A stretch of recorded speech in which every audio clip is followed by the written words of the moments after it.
Are we sure it's working? Because I'm not, the link that Mike sent me to watch isn't working today.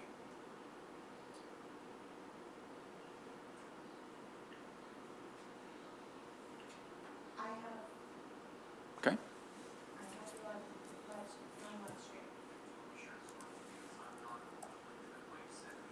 There it is.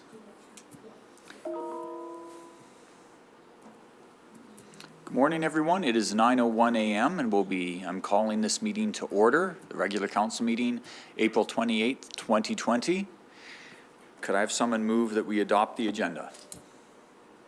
Councillor Laird, all in favor? Aye. Motion carries 7-0. The adoption of the minutes. Any changes or additions to the minutes? Move to adopt. Councillor Duncan, all in favor? Aye. Motion carries 7-0. Item 4.1, the tax rate bylaw 1093/20. And please introduce yourself. My name is Rhonda Serhan. I'm the Manager of Financial Services for Clearwater County. And before you is the draft tax rate bylaw. I'm just going to go through a few things before we get right into the bylaw. The bylaw encompasses 4 different requisitions. So the first requisition is the provincial school tax requisition from the province, levied onto all properties except machinery and equipment. The municipal tax levy, which is levied onto all properties in Clearwater County. Seniors Foundation tax requisition, which is on all properties in Clearwater County. And the designated industrial property assessment tax requisition, just on the designated industrial properties within Clearwater County. So just briefly about each one, the provincial school tax requisition is forwarded to the province, who then distributes these dollars to the various school boards in the province. The balance of these dollars is passed on to the private school board in our district as directed by the province of Alberta. The municipal tax levy represents the dollars required above other revenue sources for Clearwater County to meet the obligations of the programs approved by council during budget. The Seniors Foundation requisition is requisitioned on behalf of our seniors facility and forwarded on to them quarterly. The designated industrial property assessment tax requisition is requisitioned only on the DIP assessments to cover the cost of assessing these properties by the province. As has been said by most people, as of late we are in difficult, unparalleled times.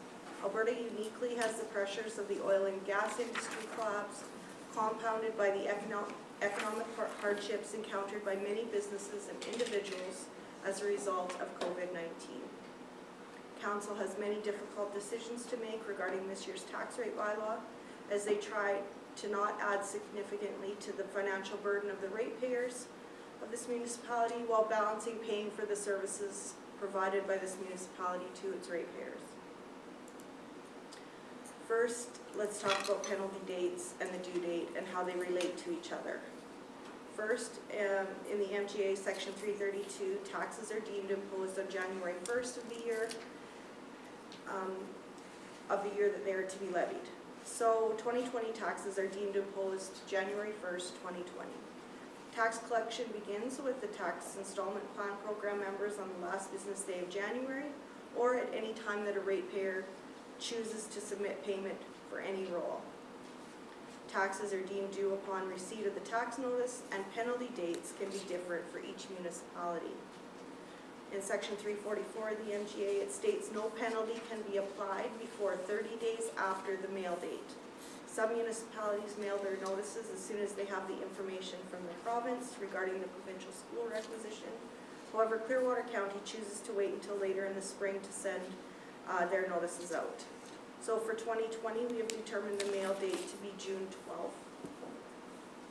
Tax notices can be sent out at any time, but to have accurate information regarding the provincial school requisition, municipalities choose to wait until after the provincial school requisition in March.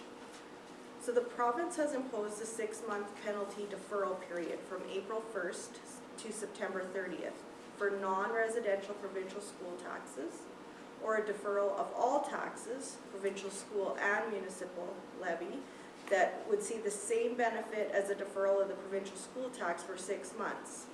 So below there is an example of how that would work.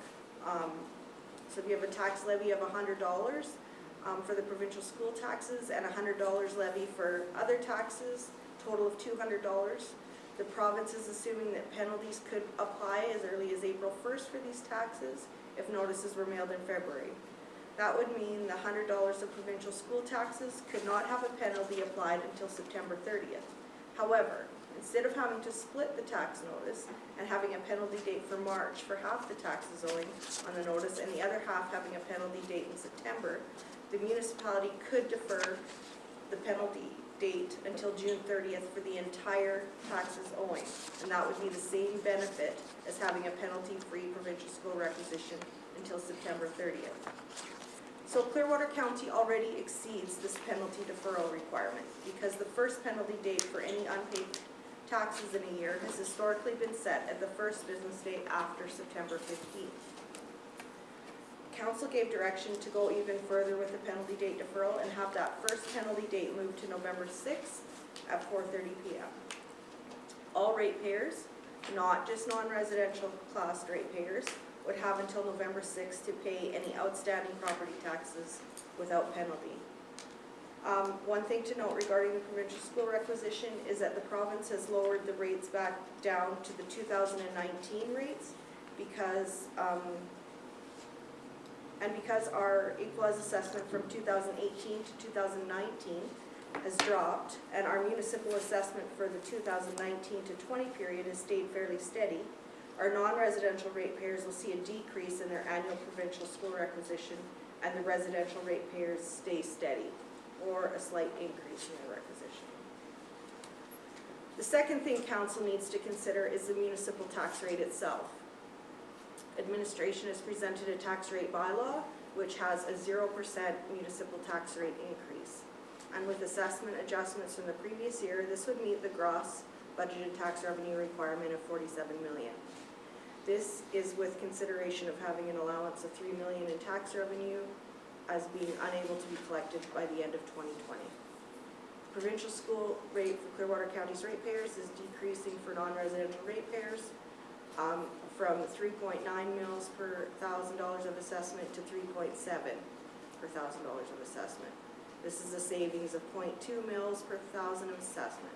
Residential ratepayers will see an increase from 2.69 to 2.70 per $1,000, an increase of 0.014 per $1,000 of assessment. On top of that, we have seen uncollected school requisition raise from a total of $105,000 in the 2019 tax rate bylaw to $851,000, raising the rate from 0.0199 per $1,000 to 0.1617 per $1,000 of assessment.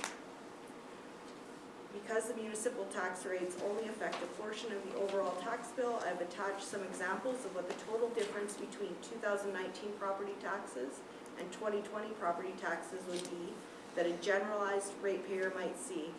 And for clarification, the numbers in black would be an overall increase and the numbers in red would be an overall decrease. Also for clarification, assessment values could have changed from the 2018 assessed value to 2019 assessed value, which is the 2019 is what is used for the 2020 property tax calculation, and these changes would also affect the balance owing by the ratepayer. On the example, we're considering a steady assessment, no change to assessment. Other information to note is the designated industrial property assessment cost rate has been set by ministerial order at 0.0760 per $1,000 of assessment.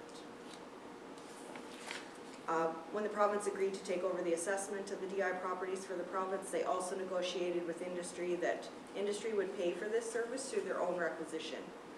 This requisition only applies to those DI properties as classified by the province.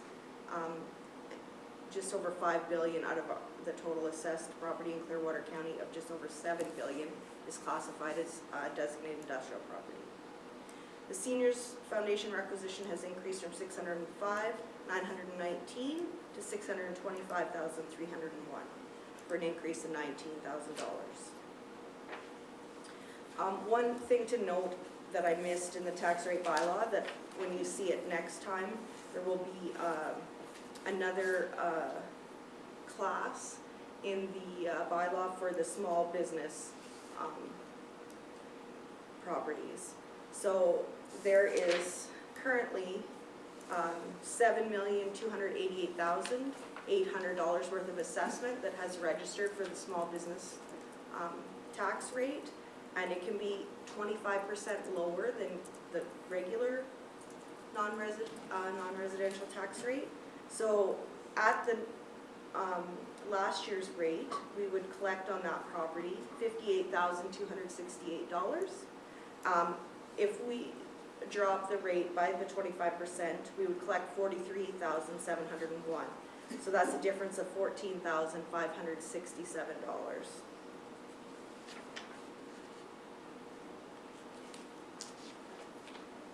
And then the tax rate bylaw is before you, noting the penalty date, the first penalty date of November 6th, and then leaving the second penalty date at December 16th.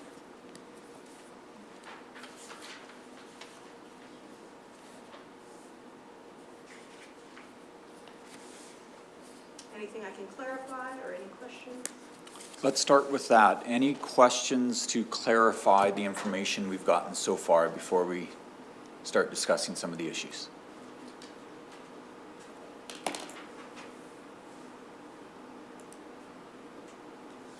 Okay. Councillor Lang. Rhonda, could you explain with the designated industrial property tax in the province, I guess where I need clarification, is that the industry would pay for this service through their own requisition. Can you just explain that a bit further? Yeah, sure. So that just means that they're paying for the assessment of their properties. So the province has taken over the assessment of these properties, and whatever it costs to assess those properties needs to be paid by those specific properties. So the cost of that wouldn't get spread out over all the properties, just those designated industrial properties. Thank you.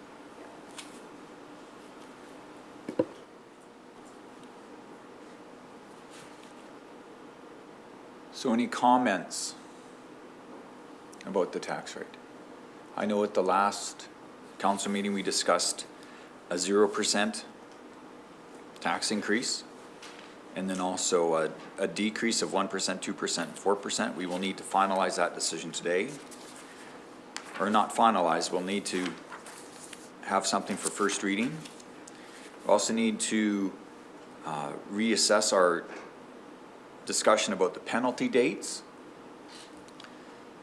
So those are the two big issues today? Correct. Okay. So, yeah, just confirming that the penalty dates are where you'd like to see them. And going to that table that was attached for the examples, at 0%, the revenue generated is $69,704 short of the budgeted revenue amount. And at a 1% decrease, we're $504,155 short of the budgeted revenue amount. And you can see how those different scenarios affect the different ratepayers and the different assessment classes that might be associated with those ratepayers. So an acreage with a residence would have an increase in both of those cases, mostly due to the uncollectible school requisition. So because the uncollectible school requisition total is going from $105,000 to $851,000, that's quite an increase from one year over the next. And it's spread out over all the properties that pay for provincial school requisition. And the residential ratepayers are staying steady with their school requisition from the province, they're seeing us increase at 0%. So the farm with the residents, because there's mostly residential assessment on that property, they would see an increase at 0%. The non-res with the residents would see a slightly smaller increase because they do have some non-res assessment on that property, and they're realizing a decrease in their overall school requisition from the province. So then a non-res property without a residence is seeing a decrease in their overall tax bill. I don't know if that's clear. It's very helpful, thank you. Yeah.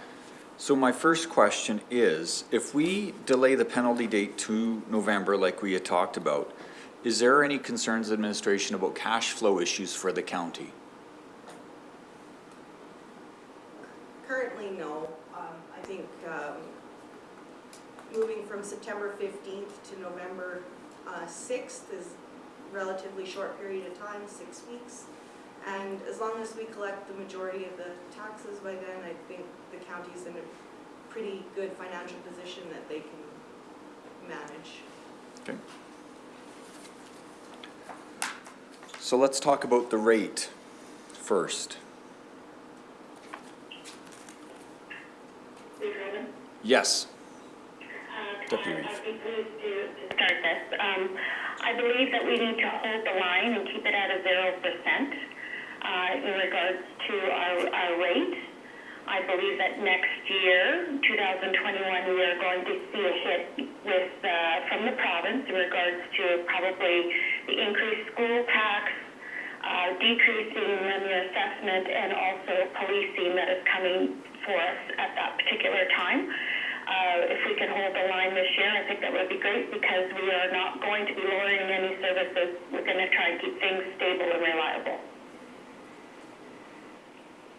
Thank you. Additional comments? Is council comfortable with a 0% increase and not doing a decrease? Councillor Duncan. I am comfortable with the 0%. I do have one question for administration, and that would be, with what we've planned in terms of our projects this year and just getting business of the county done, would we foresee just sort of sticking to the normal budget, or are we going to see potentially a decrease in cost because we're not doing as much work, or could we in fact see an increase in cost because we have to do things differently potentially this summer? An example would be fewer people per vehicle, so we need more vehicles to take people out to work sites, et cetera, like that. So I'm not, when we passed the budget, we really didn't anticipate working any differently than we are now, but we will be working somewhat differently. So just a question in that respect, please. Mr. Emmons?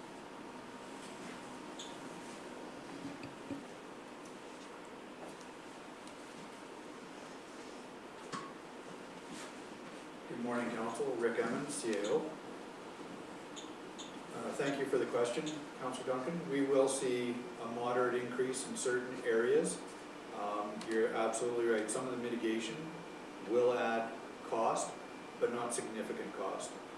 We do anticipate being able to apply those safety measures without any asks for increase in the budgetary line items.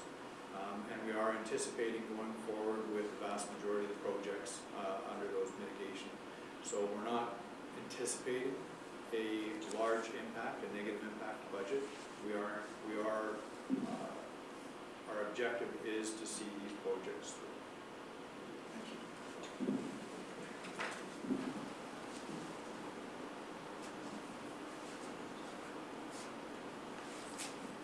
So we're comfortable with 0%. The penalty date of November the 6th. Any further discussion on that?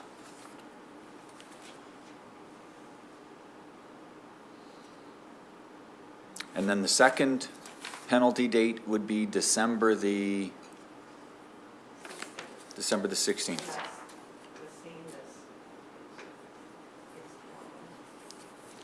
So council is good with those two dates? And it would be, the percentage rates at both of those dates are? I believe it's 8 and 4%. Okay. Councillor Lougheed. I guess just one question I have back to some of the costs we will be dealing with this year. Being a service-oriented group, fuel costs are substantially lower than probably what was anticipated. Any idea of the savings we might have from fuel costs alone? And is that possible then to move those savings into a reduction in taxes for to balance that?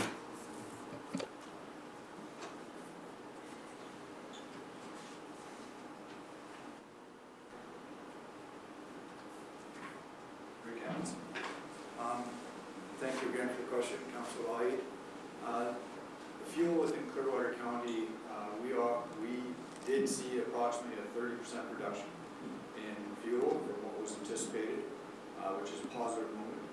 Going back to Councillor Duncan's point, we are anticipating more vehicles, added fuel costs to do these measures, which would augment. And the fuel savings wouldn't equate to a 1% or a 0.5%, even if there wasn't the added mitigation. It's not a large enough savings to Lougheed, but it is enough of a savings to augment some of the mitigation. Thank you.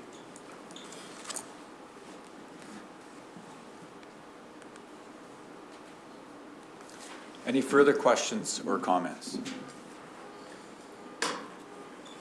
Seeing none, we should have a motion come forward. Administration is asking just for first reading of the bylaw today.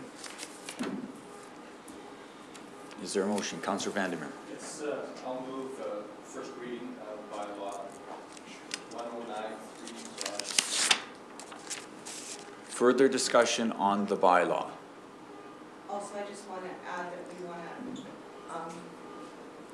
have the amendment for the small business tax rate included in that motion if council so wishes. Yes, I'm happy to add that and at a rate of 25%.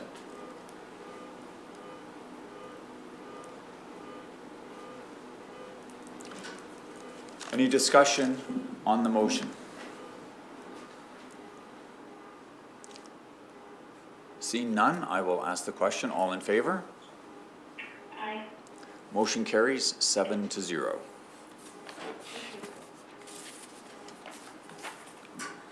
Item 4.2, Broadband Priority Projects.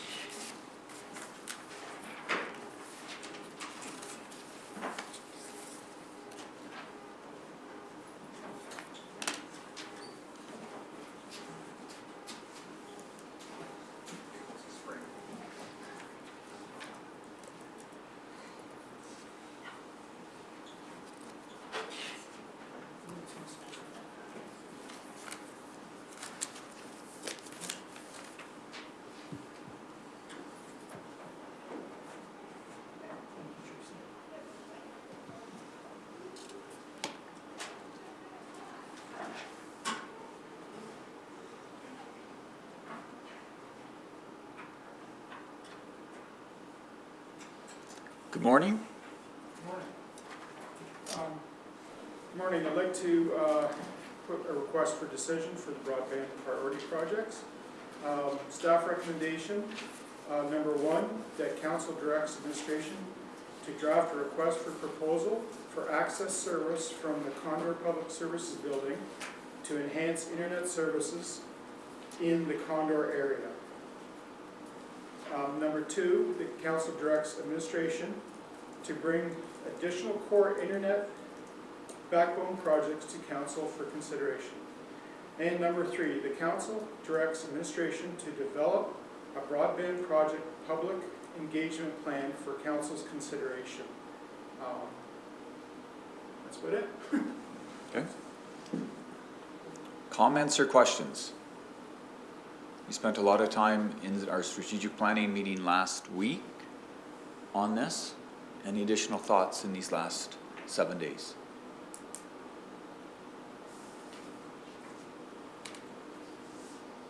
Councillor Vandermeer? Just one thought that might be included or added to this list here. We talked during the planning session about grants and grant applications. And certainly, before we can apply for a grant, we have to identify projects. And item 2 on this, the bringing additional core internet projects would be important. I recall, of course, and if we look back, we had a number of projects that were identified and costed by consultants in the past.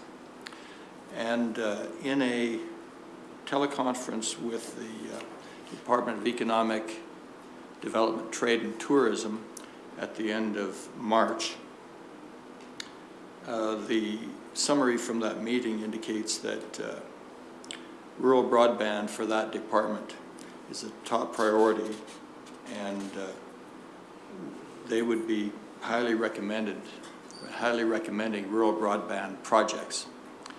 So that's from the Alberta government side, and we, of course, during our discussion of strategic planning, we talked about the CRTC and their grants. And it's clear that there will be additional grants coming at the federal level. And I understand that we have seen a relaxation of the deadline on that CRTC grant program. And there will be more of those. So I would just stress that it's important that we have a number of these projects in a format that enables their submission for grants, because with the infrastructure, with the emphasis on infrastructure spending over the next few months here, we need to be a part of that. So I would highly recommend that we maybe add to this and have a number of grant applications ready to go.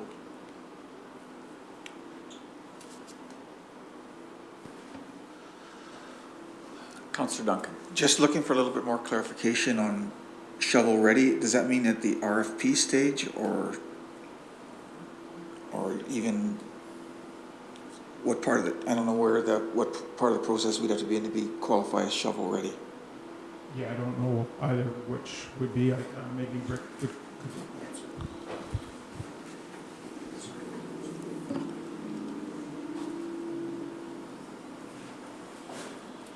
Rick Evans.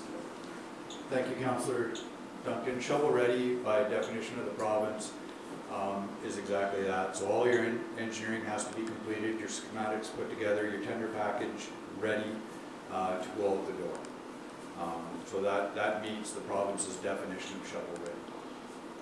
So are we able to achieve that in-house, or do we actually have to we'd have to have an engineering contract out for design, right?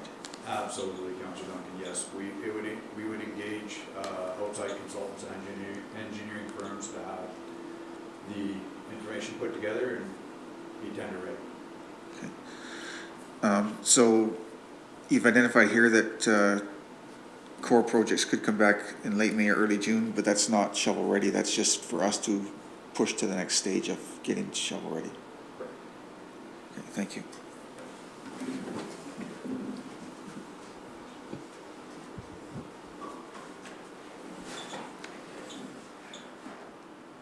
Any other comments from council?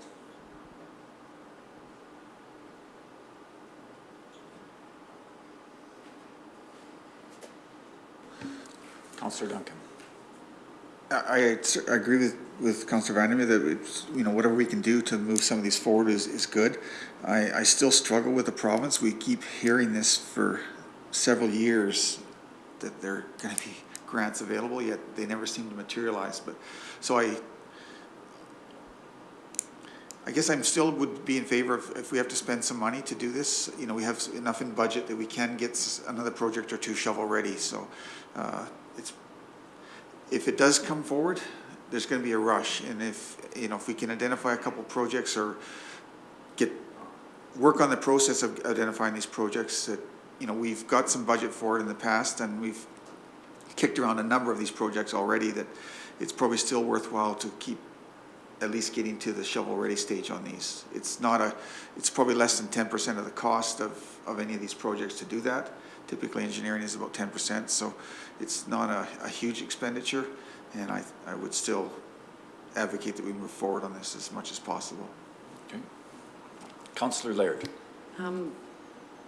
Thank you. I recognize that we certainly do want to work towards getting some grant opportunities, and you know that there is certainly going to be an onslaught once they decide to open this thing up. However, we've already asked in the recommendation number 2 that additional core projects come back for our consideration, and I would suggest that at that time that puts us in a position to work forward on what those priorities are. Furthermore, we've also said that we would go back out and talk and engage with our public. We have a very large, I'll say mammoth-sized project. We need to have that opportunity for our public and our residents to have a say in the direction that we take. I recognize the need for this. It's critical for our economic development and our growth and our sustainability in our community. But our community needs an opportunity to weigh in on this as well. So that being said, for me, the priority is getting out to the community, and I'd be happy to make a motion that directs administration to develop a broadband project engagement plan for our consideration. And that's my first motion, because I think that needs to be one of our priorities right out of the gate. So any discussion on that motion?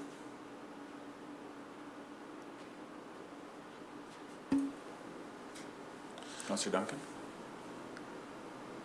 Okay, we have done some consultation to date, which has sort of been, you know, we haven't got a green light or a red light. We're somewhere in the middle there on that. I really do think we're going to have to move forward with at least one project to get some actual costs in place and let the community have a better understanding of what an enhanced broadband service is and what it can do for the average individual out in the county. So, well, I agree we need to keep the public informed at this point. I don't think we have enough information out in the public, or have the ability at this point to send enough information out there to do much more in terms of consultation. You know, this is these projects or the broadband issue is one that we've been dealing with at the council for a number of years at a very in-depth level. And, you know, we've had a lot of information and a lot of discussion over the last couple of years. And I don't think the public has set, it'd be very difficult to bring them to that same level as we are, I think, without at least moving forward with some project on the ground. And which we are moving that way with the Farrier one. So, yes, I agree. We need to move in that direction and probably start developing that engagement plan. But I don't think we can move forward with it at this time. And I think, you know, the focus needs to be on our first project and getting some of this shovel ready for if the grants do materialize. That's embarrassing.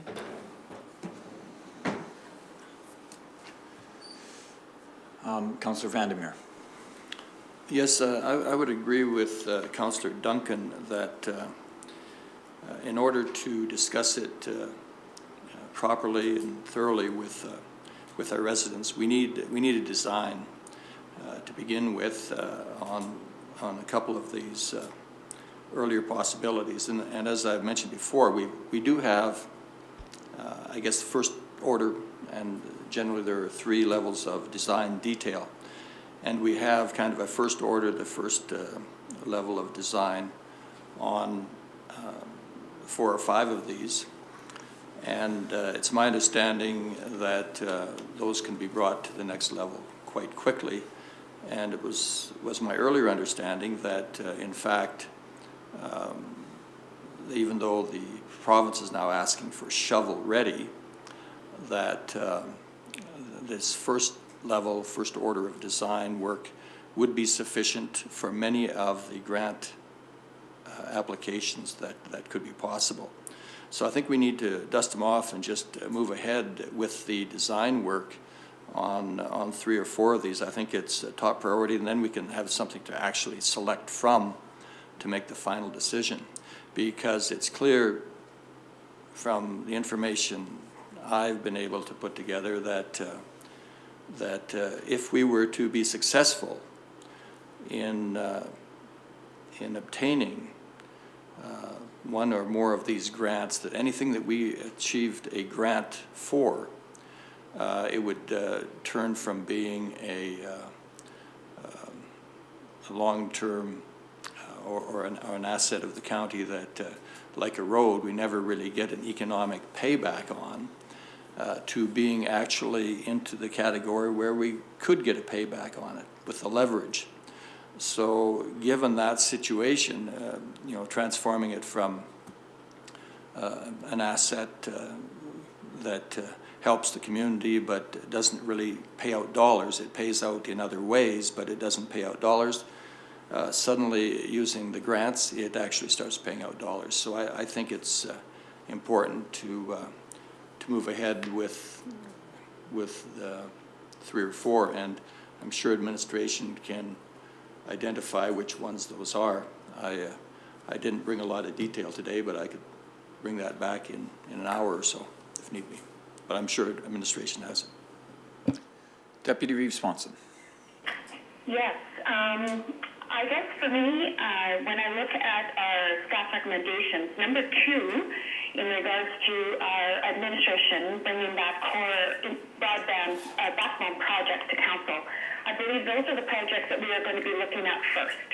So I think we need to allow our administration, as a council, I believe we have done extensive homework and we know this project inside and out.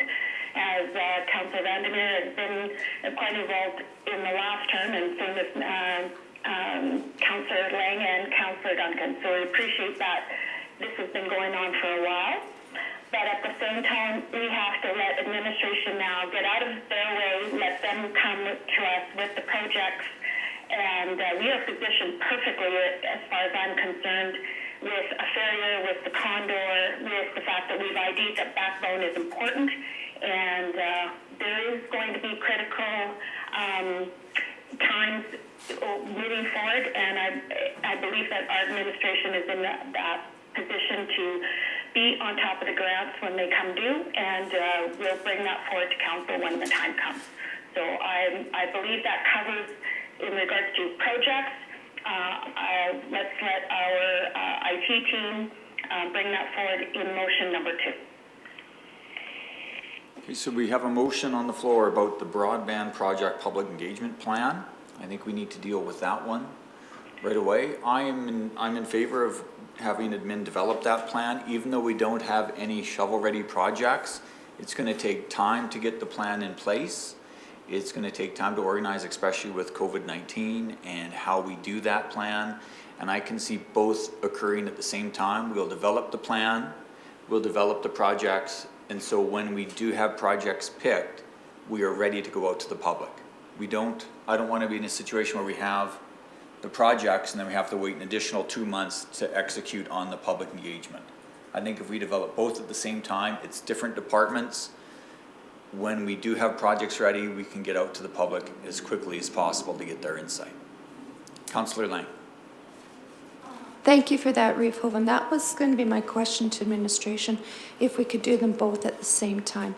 I think going out to the public before we have identified any projects is going to be useless because we've already done that and we've had feedback. The public wants to know where we're looking at going, what are the costs, what grants are going to come forward. We're beyond that initial step of just engaging the public to see what we want. We've already been given a yellow light to proceed forward cautiously. So by identifying projects and seeing what grants there are, to me that's being cautious, and then we could go back to the public with our findings. So yeah, if we can do them both at the same time, that would be great. Any further discussion on that motion?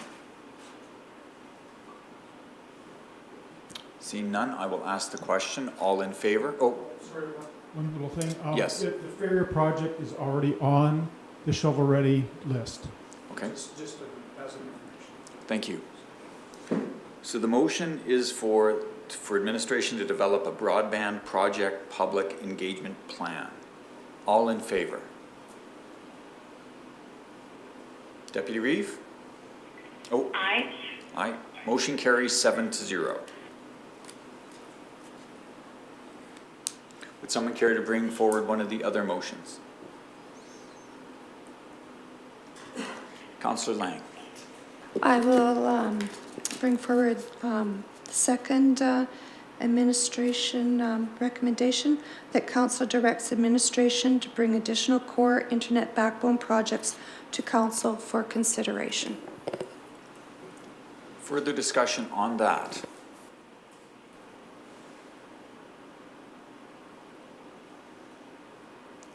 Seeing none, I will ask the question. All in favor? Aye. Motion carries 7-0. Would someone care to make the final motion? Councillor Duncan.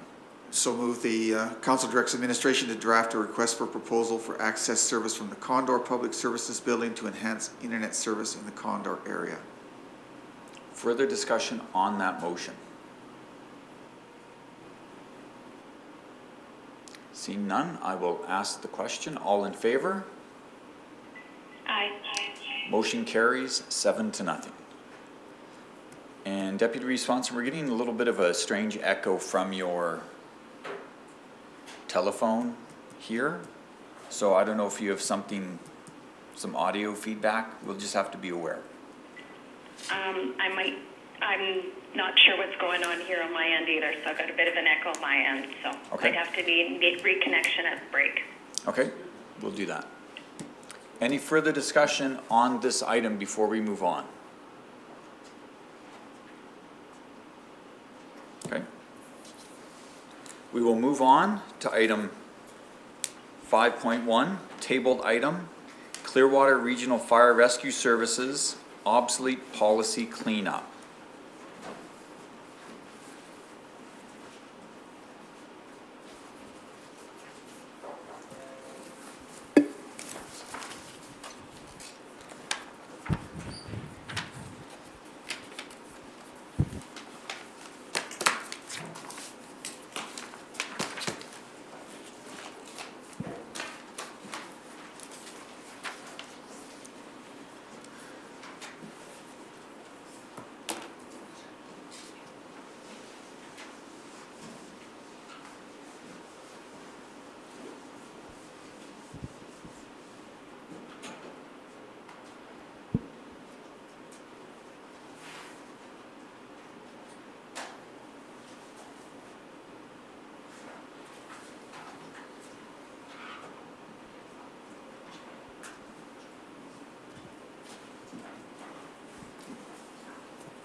Good morning, Reeve, members of council.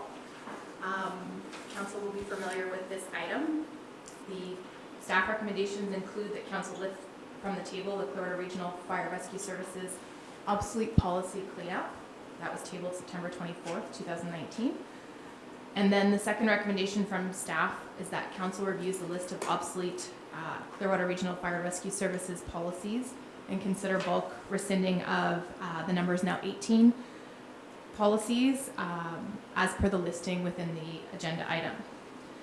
So just for a little bit of history, council previously conducted a thorough review of the Clearwater Regional Fire Rescue Services policies that were adopted from Clearwater County's end in a review effort to clean up some things that were obsolete, and perhaps there was some communication on or miscommunication in terms of which ones were effective and otherwise which ones weren't.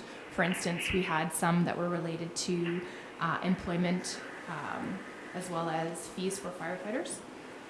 So first time council took a look at this was at their July 23rd, 2019 meeting. At that time, council requested additional time to review the existing and current CRFRS standard operating procedures or guidelines and the obsolete policies.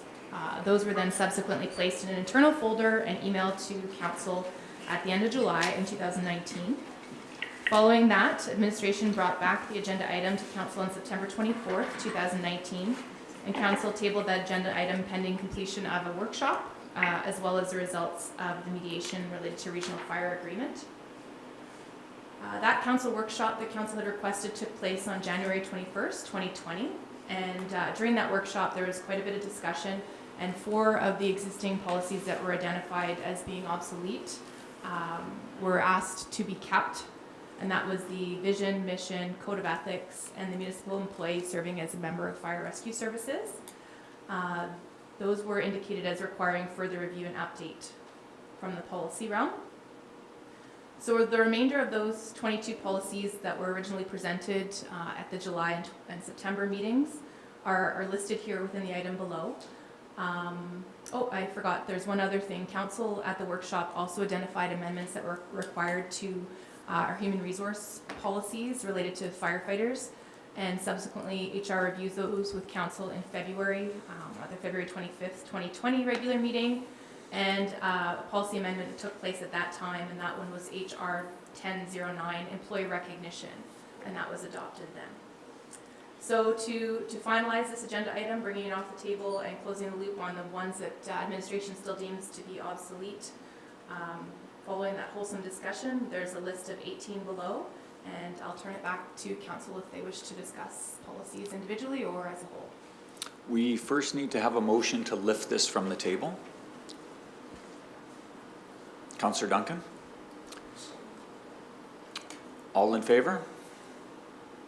Aye. Motion carries 7-0. So do we wish to rescind these in bulk, or do we need to go through them and do it one at a time?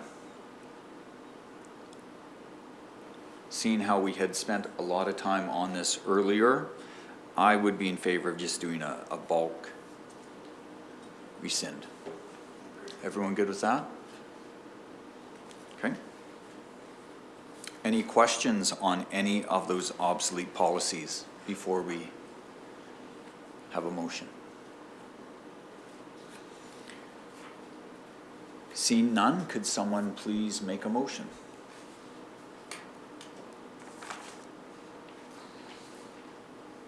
Councillor Duncan? Move to rescind the 18 policies as presented by administration. Further discussion on that item? Seeing none, I will ask the question. All in favor? Aye. Motion carries.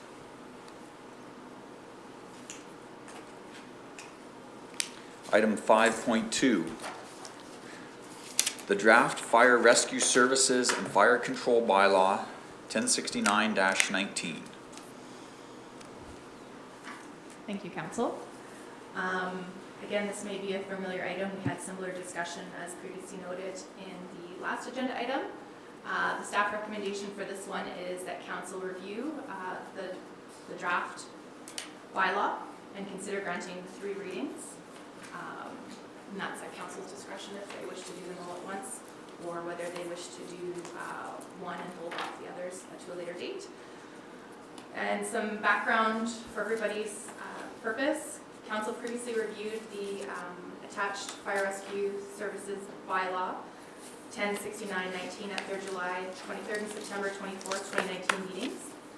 And at that time, council revised the bylaw, asked for revisions to the bylaw, and asked for administration to bring that back for council's review again. And again, from previous discussion, the Clearwater Regional Fire Rescue Service Advisory Committee had a version of this bylaw before them in March of 2019. And at that time, they recommended that if there was going to be bylaw amendments by the 3 municipalities within that partnership, that county could draft the first bylaw, and then each of those municipalities could use that as a template at their discretion. And just of note as well, within the bylaw at the very end, there's a clause that rescinds bylaw 67400 and bylaw 75402, both were attached to the agenda item. So the new fire control bylaw would make those obsolete, and those would be rescinded with the new bylaw itself. In previous workshop discussion as well as council meeting discussion, we had talked about fireworks bylaw, and administration wants to let council know that it would be our intent to bring that back to a future strategic planning meeting for further discussion. discussion, before bylaw development. So within bylaw 1069-19, and I think administratively, Tracy Lynn will probably amend that to 20 since it's 2020 before we considered first reading. So I think that we can make that administrative change to the document. There are some minor track changes within the version that council has before them. And just wanted to ask council, does council wish to go through line by line or just the changes? Council, I know we've all read this. Are we comfortable with the line changes and we can just go direct to questions for administration? Or, Absolutely. So on page 26 of 73 for the agenda package in whole, the first change was deletion of a whereas clause. I felt that was a little bit redundant with the lines up above. So that one just says to offset the cost of providing emergency services. That's noted in the first whereas clause, I believe.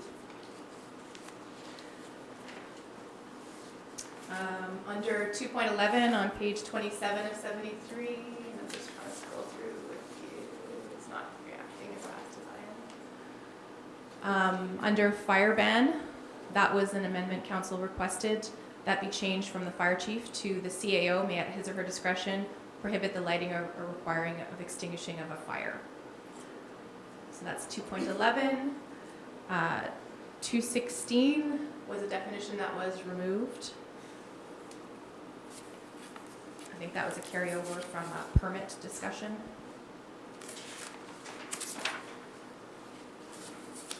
On page 30, they're different on my hard copy, I apologize.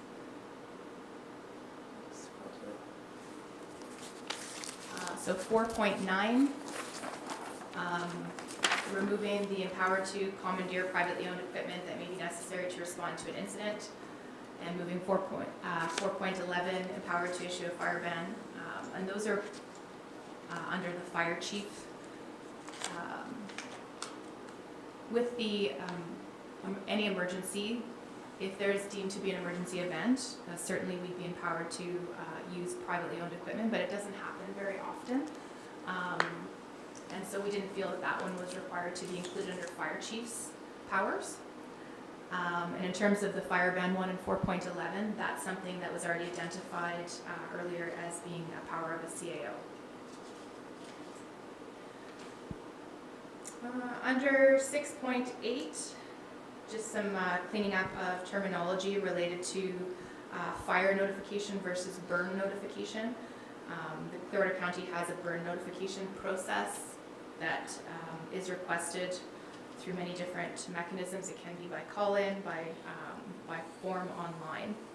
So that's again just some cleaning up of the terminology related to fire permits, which we don't have, versus permitting something. So just we change the word to allow to make it clear that we're not talking about Clearwater County issuing a fire permit. Under 9.3, council had some discussion about the use of burn barrels, where those are appropriate, and it was added to the fire pits and burn barrels section under 9. Burn barrels shall be no larger than 48 inches in diameter or width. Appropriate screening and fire smart distances of at minimum 3 meters are encouraged. That was added. Under 10 in burn notification, another section was added at council's request, which was that burn barrels in accordance with section 9. So just referencing that last sizing under the 9.3. All right, continuing on into the document, we have section 14.4, another addition to the bylaw draft. An owner, occupant, or other person causing or contributing to a fire as a result of a fire pit or burn barrel in contravention of section 9 may be charged fees pursuant to Schedule B at the discretion of the county in the event the county provides fire rescue services. So this one was just adding on to the ability to provide for fees should they be deemed required specific to the burn barrels or the fire pits.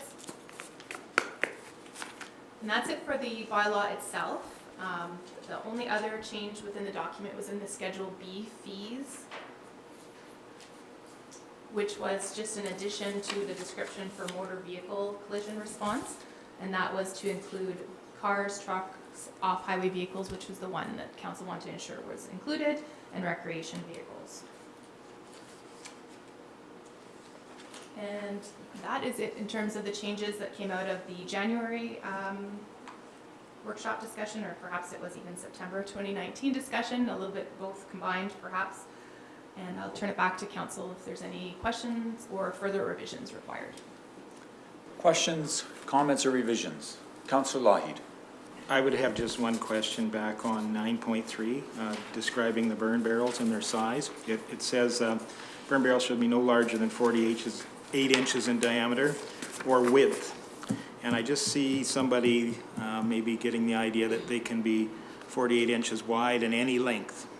Should there be a mention of length within that if we're going to do a width and length dimension? Because I can see that being somebody trying to push the limits of the envelope.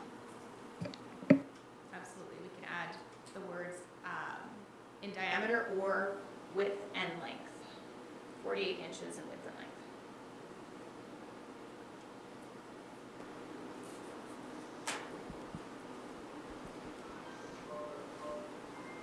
Other comments from council? Any questions?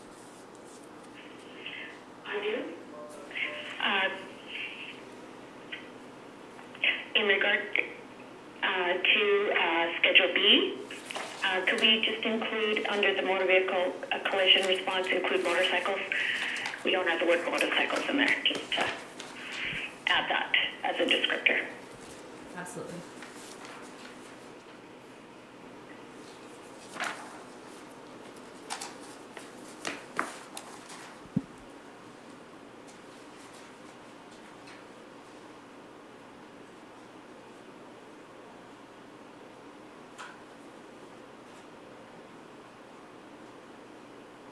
So I have a question about Schedule D, the fire pit requirements. Where did that design for that fire pit come from? Is that something that's been developed in Clearwater? Is that a provincial requirement? I guess the reason for asking is the people that I know, if we pass this bylaw the way it is, effectively everyone that I know has an illegal fire pit on their property then, including myself. So my concern is by passing this the way it is, are we making everyone's fire pit illegal? What exactly is a requirement from a provincial level and what is a recommendation from a provincial or municipal level? Thank you, Repoven. In terms of the Schedule D fire pit requirements, I don't believe there is a provincial required standard.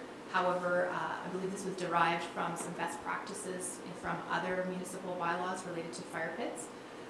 Certainly the fire pit Schedule D would be at council's discretion to include within the bylaw or not. But certainly this would be a recommendation for the kind of base and sizing that would be commensurate with something that's deemed to be safe, and it also provides for those setbacks in terms of fire smart practices. But again, there's probably varied across the province in terms of fire pit requirements, and we previously have not included that within a bylaw. Comments or questions on that? Councillor Vandermeer. Yeah, I think maybe, Rehoven, what you're maybe getting towards is that this could be considered a recommendation, or clearly there's some design descriptions around this that would assist somebody trying to put a fire pit into operation. So we could consider this to be a suggestion or a recommendation rather than a firm mandate.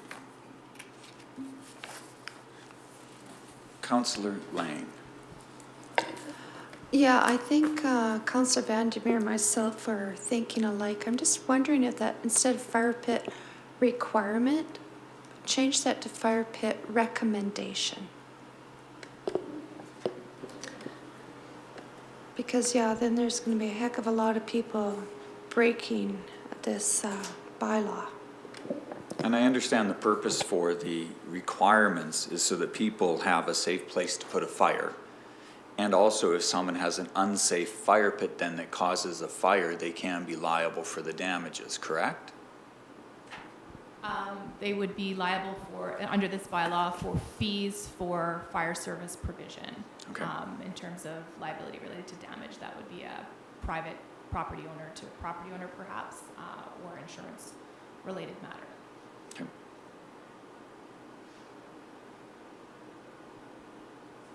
Any additional comments on that?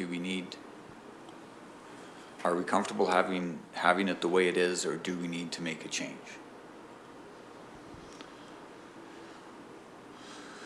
Councillor Duncan. Looking at the plan view there, and some are listed as requirements and some are listed as recommendations, I would be in favor of keeping the first one as a requirement, just from the danger of fire to decks or buildings or fences. The rest I would be more comfortable with being a recommendation. Okay. I don't know how, my other question would be towards insurance.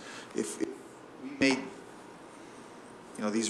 these as requirements and somebody was outside of that, would that be grounds for their insurance company to deny insurance if there was I don't know if, I would assume that insurance companies would have their own, may or may not have their own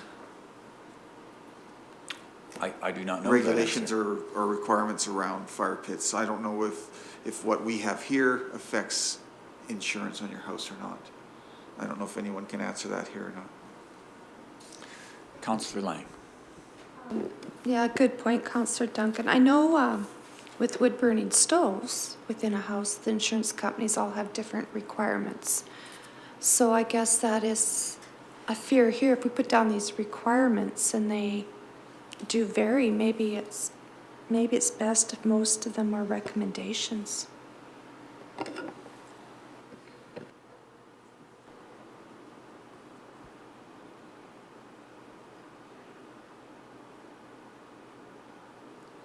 So Councillor Duncan had the idea to keep the first requirement, minimum of 3 meters clearance from all trees, including overhanging branches, shrubs, and combustible structures, buildings, fences, and property lines.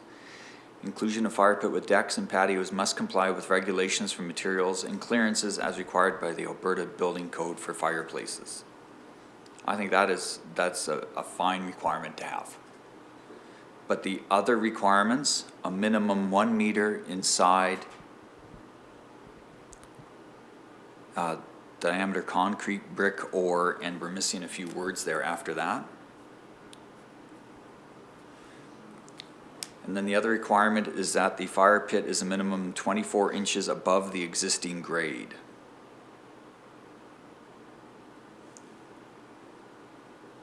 So do we wish to remove those other two requirements?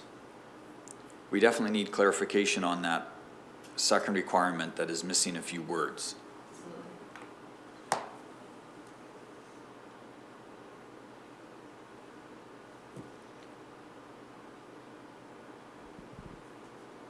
Do we know what those words are? My image has the same thing, so I apologize, I don't have the original draft. I have to bring that back. And then the third requirement for having the whole fire structure, is that a requirement in Clearwater County, or is that a recommendation? Councillor Laird. Perhaps I can assist with the wording behind concrete brick Okay, thank you. or other non-combustible product.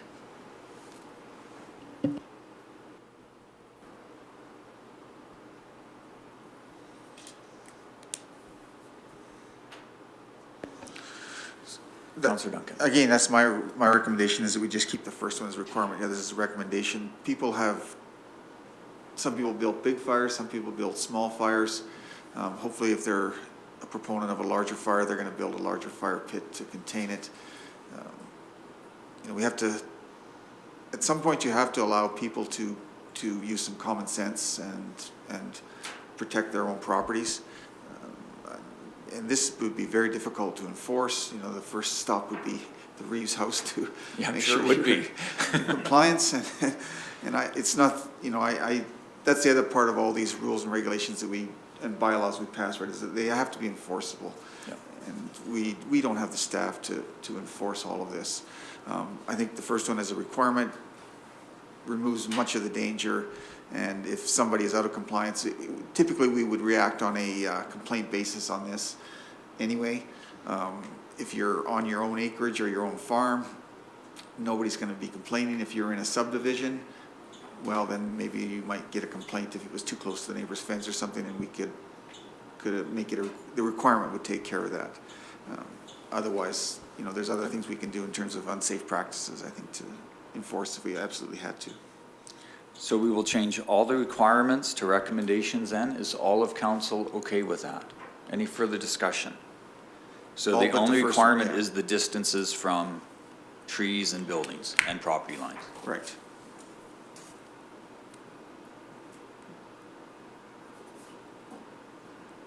Any further comment on that? Councillor Lang. I'm just wondering if the heading where it says residential/recreational fire pit requirements, I'm wondering if it should say requirements/recommendations. Thank you, Councillor Lang. I was going to recommend the same as well under 9.1, where it says fire pit construction standards shall conform with requirements and recommendations in Schedule D. So just a follow-through amendment on that. And if I may as well, Reeve Hoven, in looking at the change to 4.11, 4.11. which was the removal of the fire chief ability to issue a fire ban and moving that to the CAO realm. Although it was in the definition, we don't actually have a section that says CAO.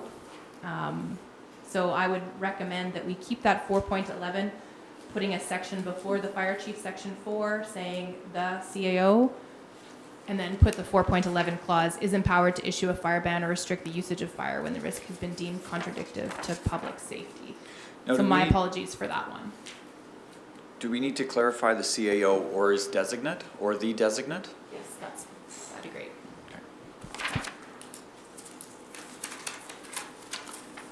Any further discussion on the fire bylaw?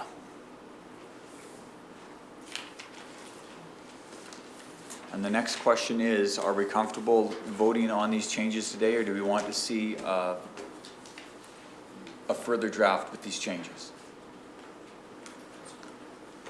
It's good? Okay. Would someone care to make a motion? Councillor Duncan moves first reading. Further discussion on first reading? I've got to find my right sheet. All in favor? Aye. Motion carries 7-0. A motion for second reading. Councillor Lougheed. Any discussion for second reading? All in favor? Aye. 7-0, motion carries. A motion to allow third reading. Councillor Lang. All in favor? Aye. Motion carries. Finally, a motion for third reading. Councillor Laird. Further discussion? All in favor? Aye. Motion carries. Thank you, Councillor. Thank you. It is 10:10. We will have a 10-minute break before we hit item 6.1.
Okay, I'd like to call the meeting back to order. It is 10:20 a.m. We will be beginning item number 6.1, Clearwater County Post-Secondary Scholarship for Homeschool Students, the committee terms of reference. I have homeschooled children of high school age, so I will be excusing myself from this discussion. Deputy Reeve Swanson is not here physically, so she is unable to chair the meeting, so we need a motion for a chair to facilitate this discussion. Councillor Laird. I'll make the motion if Councillor Duncan would be available to chair 6.1, agenda 6.1. You accept that? Yes. All in favor? Motion carries 7-0.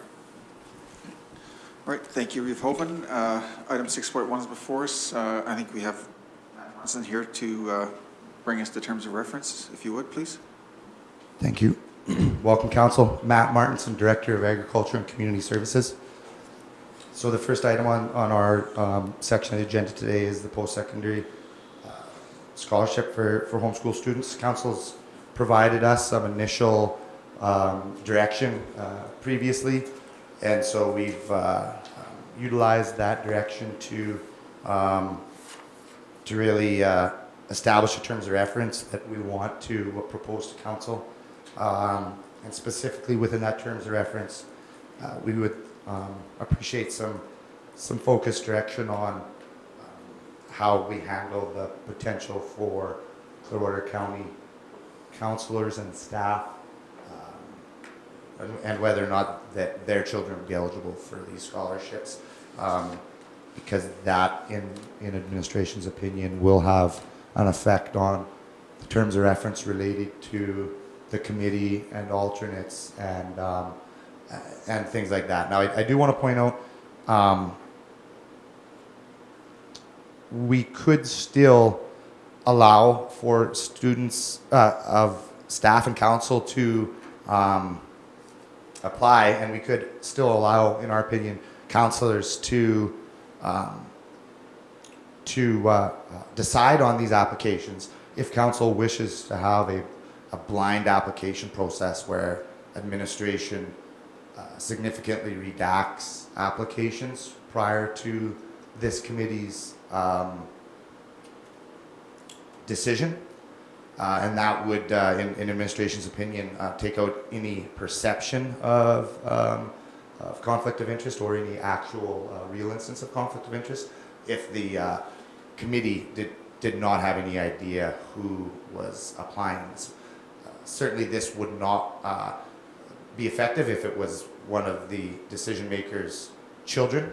They would be able to probably identify that application by writing and style, but it certainly would manage any perception of conflict of interest should another councillor's child or a staff member, because the deciding member of the committee would not know who that would be after we redacted things like names and places from the application. So that is an option for council as they're trying to consider how we kind of put the final touches on those terms of reference. And certainly, I'm not going to go through it line by line.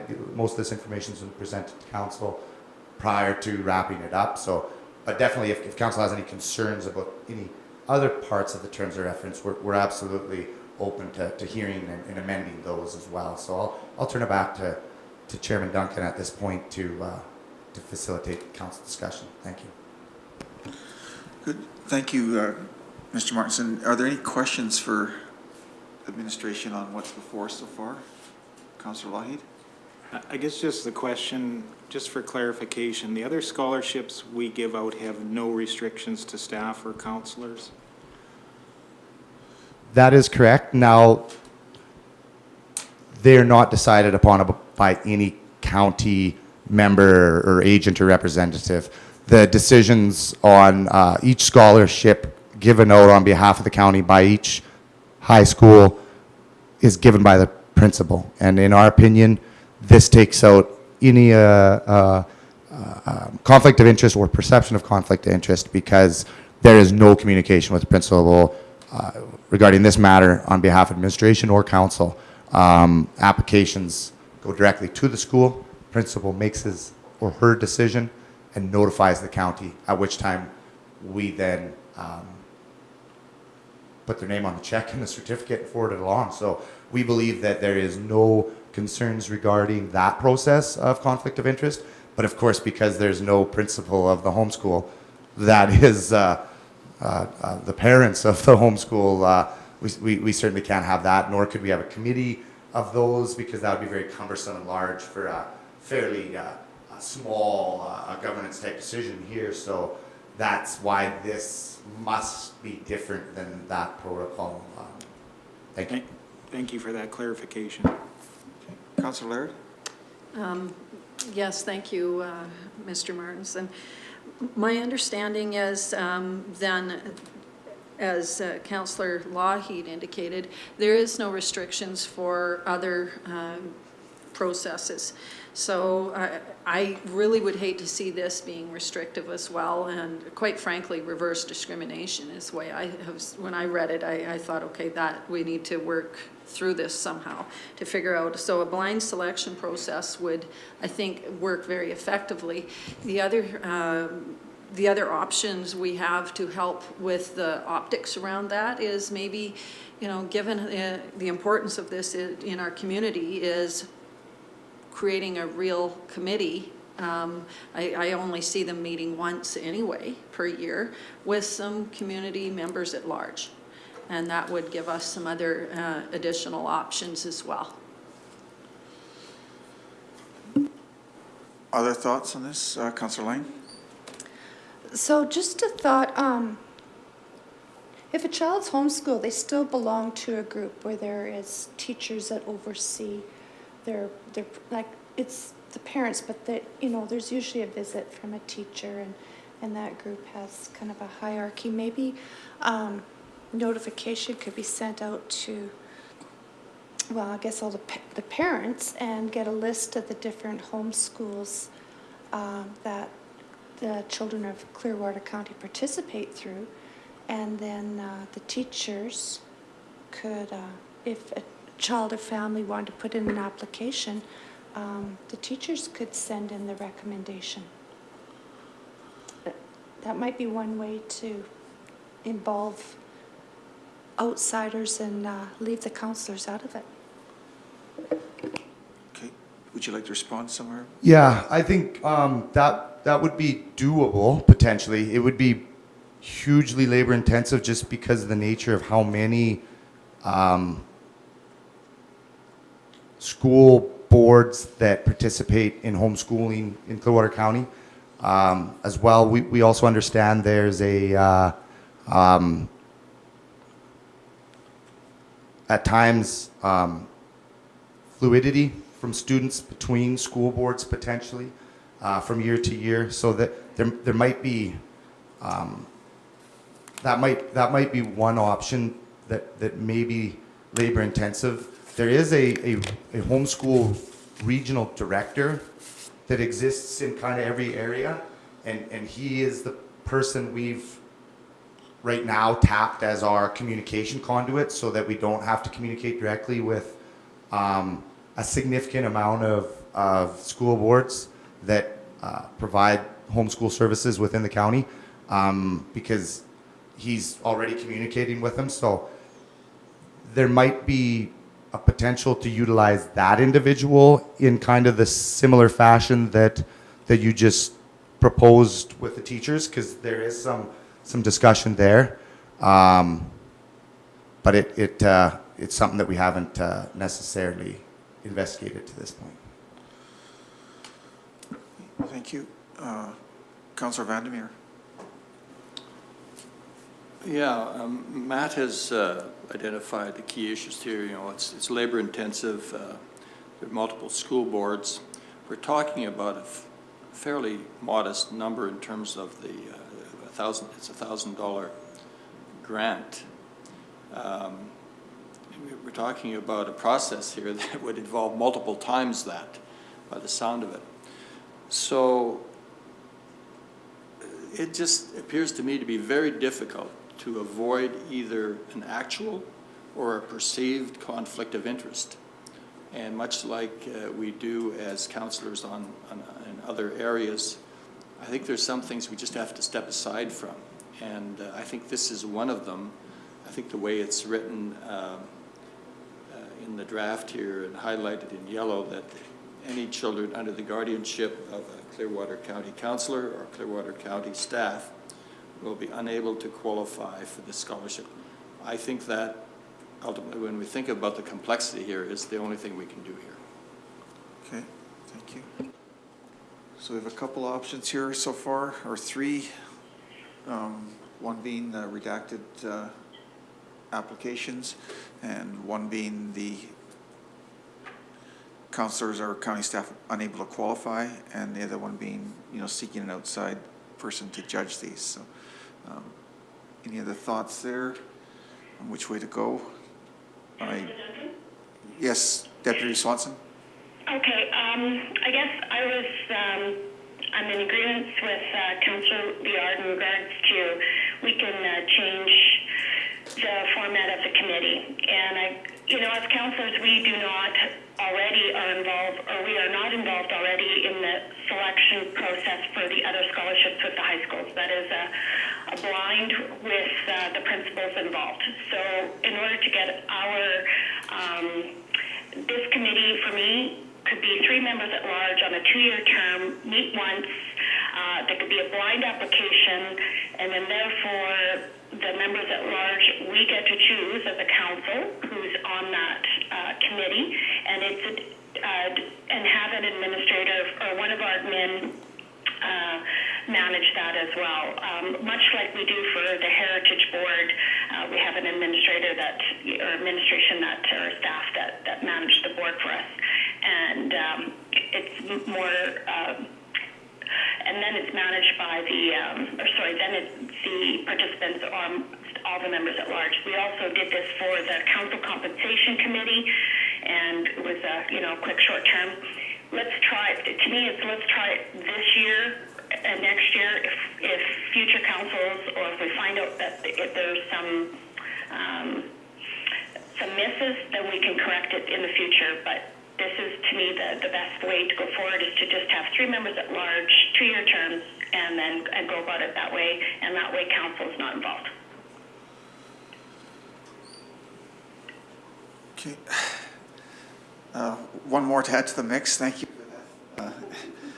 Councillor Lougheed. I'll fling my 2 cents worth in as well. I tend to agree with Councillor Vandermeer. I think we're determining a $1,000 scholarship, and there is a cost to bringing people together on a specific committee. There are costs involved with that, and that along with administrative time is kind of defeating the purpose of getting that money out and recognizing the accomplishments of these homeschool students. I think it should just be an agenda item on a council meeting, so that we're not getting those additional costs. We can look at the background information through our council packages and hopefully come up with a good solution to a deserving recipient of this award each year without adding the additional administrative or committee costs to this.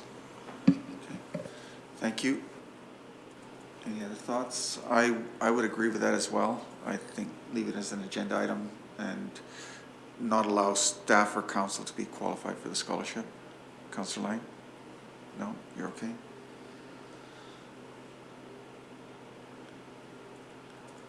Still, anyway, that's 3 there with a couple other ideas in there for, with respect, Councillor Lang, the idea of, I think Matt brought it, was fairly detailed on that the trying to find someone within the system to make this pick. There's just way too many people out there, way too many systems, or school boards involved. I would think that also finding people to serve as members at large on this committee, that's probably complicating our organizational meeting to unduly in terms of just one scholarship. It's a lot of extra work to go through. I think Councillor Lougheed kind of pointed that out as well. you know, we may struggle. What happens if we can't find enough people to make up that committee, to get 3 at large? So then it would be, put that scholarship in jeopardy for that year as well. We've been, you know, re-advertising for a position, and it's at a time of year when you're trying to make that decision as well as do the organizational meetings. Councillor Laird, are you okay with us going that route? Are you still advocating for the redacted type with councillors as being the choosers? I'm still advocating for the redacted blind selection process. I just hate to see this program be, quite frankly, reverse discrimination to the very staff and council members that serve the community. I think there needs to be some process in place that allows those families that choose to have homeschooling but work here and or provide their services to our community not be penalized, because that's what it feels like. Okay. Councillor Lang? I tend to agree with Councillor Liard. It's the school awards, whether it's public or the separate school, it's open to staff and councillors, and this should be too. So I'm thinking that the names should be redacted. Any details that might identify who the applicant is should be removed, and then maybe it could come before council as an agenda item. Is that what you suggest, to come before council, or how? I think it's too much to make a committee. Like, it would be costly and cumbersome.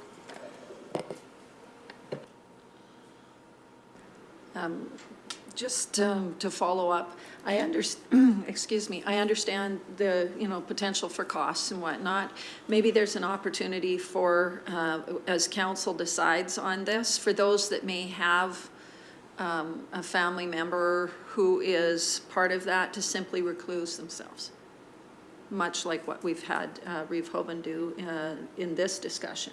They just don't sit on that committee. Maybe that's how we make sure, and we can write that up, that you, and it already is, quite frankly, in our code of ethics and conduct. So I don't think it's going to be the issue.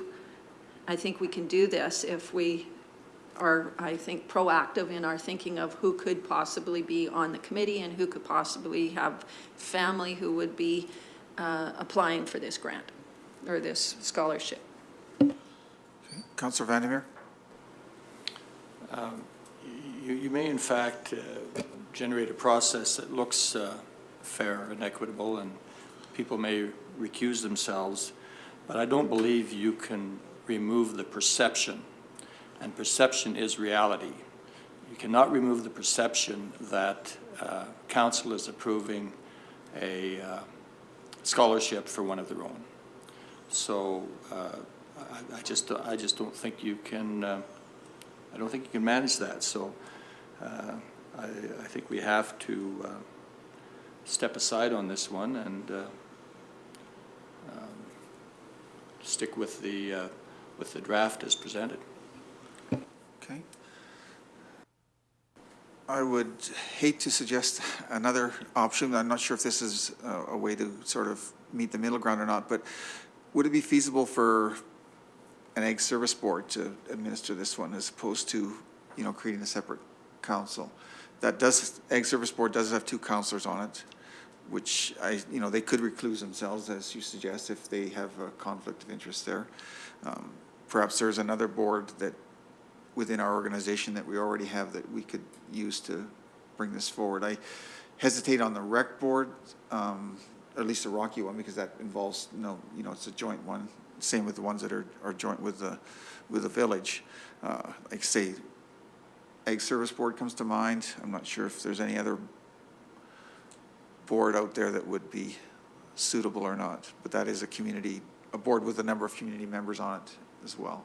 And the staff that administer this program is the same staff that do the Ag Services as well. It's Ag and Community Services. So. Any thoughts along that line? Councillor Lougheed? Yeah, I think that might be a very good fit for that board. I think it has representation throughout the county, and probably good knowledge of the people that would be deserving and families that would be deserving of recognition for doing the homeschool route. They do the Farm Family Awards as well on that board, right? So it's part of some of the community work they do. Any other thoughts? Councillor Swanson? Yes, Councillor Duncan, that's a very good suggestion in regards to that. And I like the fact that it's already under that purview of that department already, so it's a good fit. So I would go with that. All right. Councillor Lang, you're okay? All right, so can we amend the terms of reference then that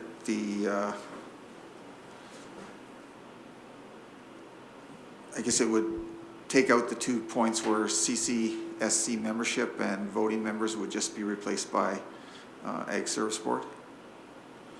Even the next one, advisory non-voting members?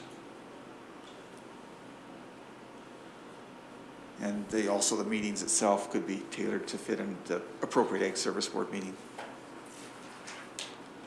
I guess there is really a bunch of changes here then in terms of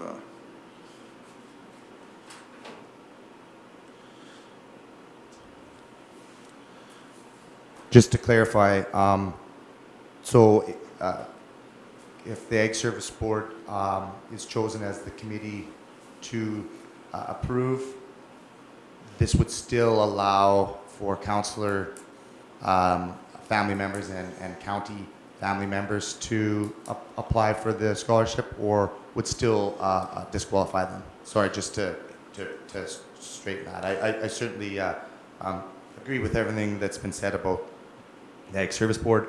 They're like any other farmer. They're not scared of work, so I don't think they'd have any issue doing this, and they would probably use the same objective thinking to award this as they would, as Councillor Duncan has pointed out, the numerous awards where they get numerous applications from all parts of the county and use a set of criteria to pick the best for that given year. I think that's very similar to what we're already doing. So I think this would be a great fit. It ticks all the boxes of efficiency, and I just want a bit of clarification on that point, whether council is suggesting that staff and council would still be eligible if the Ag Service Board was chosen to select this award.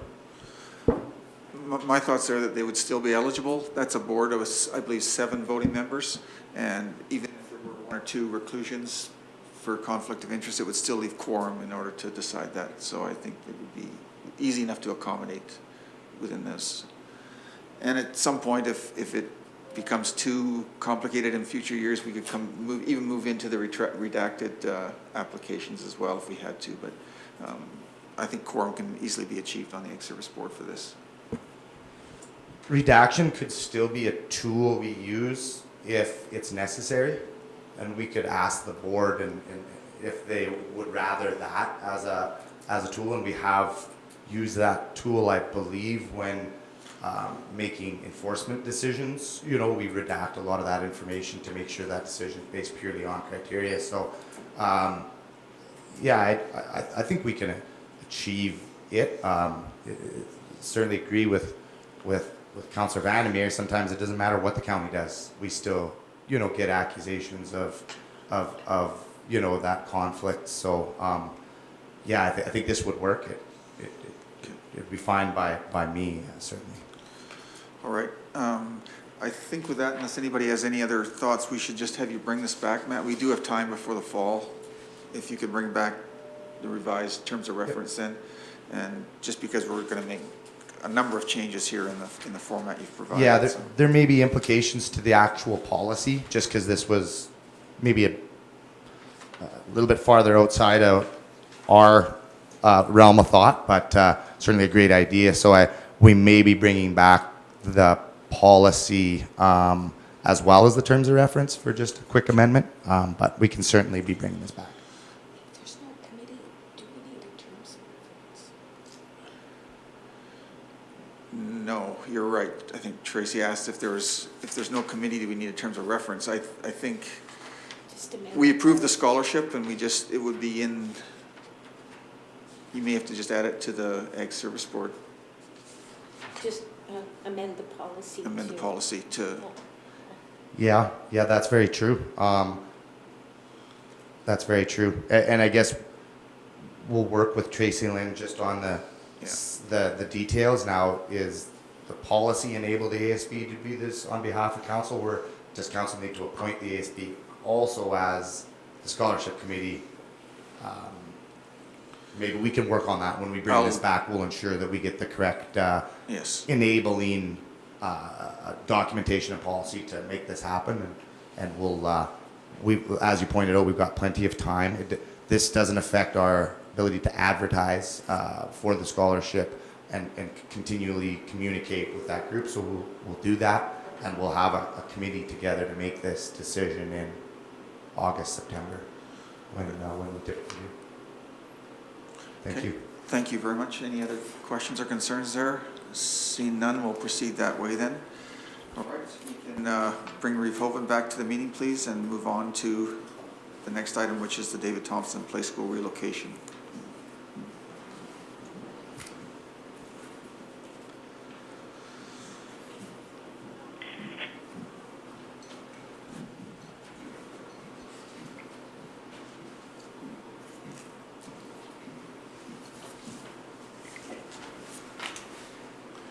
Okay, thank you, Rehoven. Just for your information, this will be brought back at a future date. We're given administration direction that actually we need a motion for that as well. Sorry, I should have asked for that.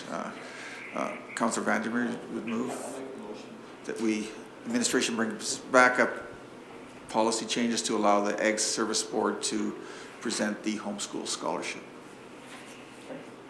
on an annual basis. And if there's no further questions, those in favor? That is carried. Thank you. 6-0, please.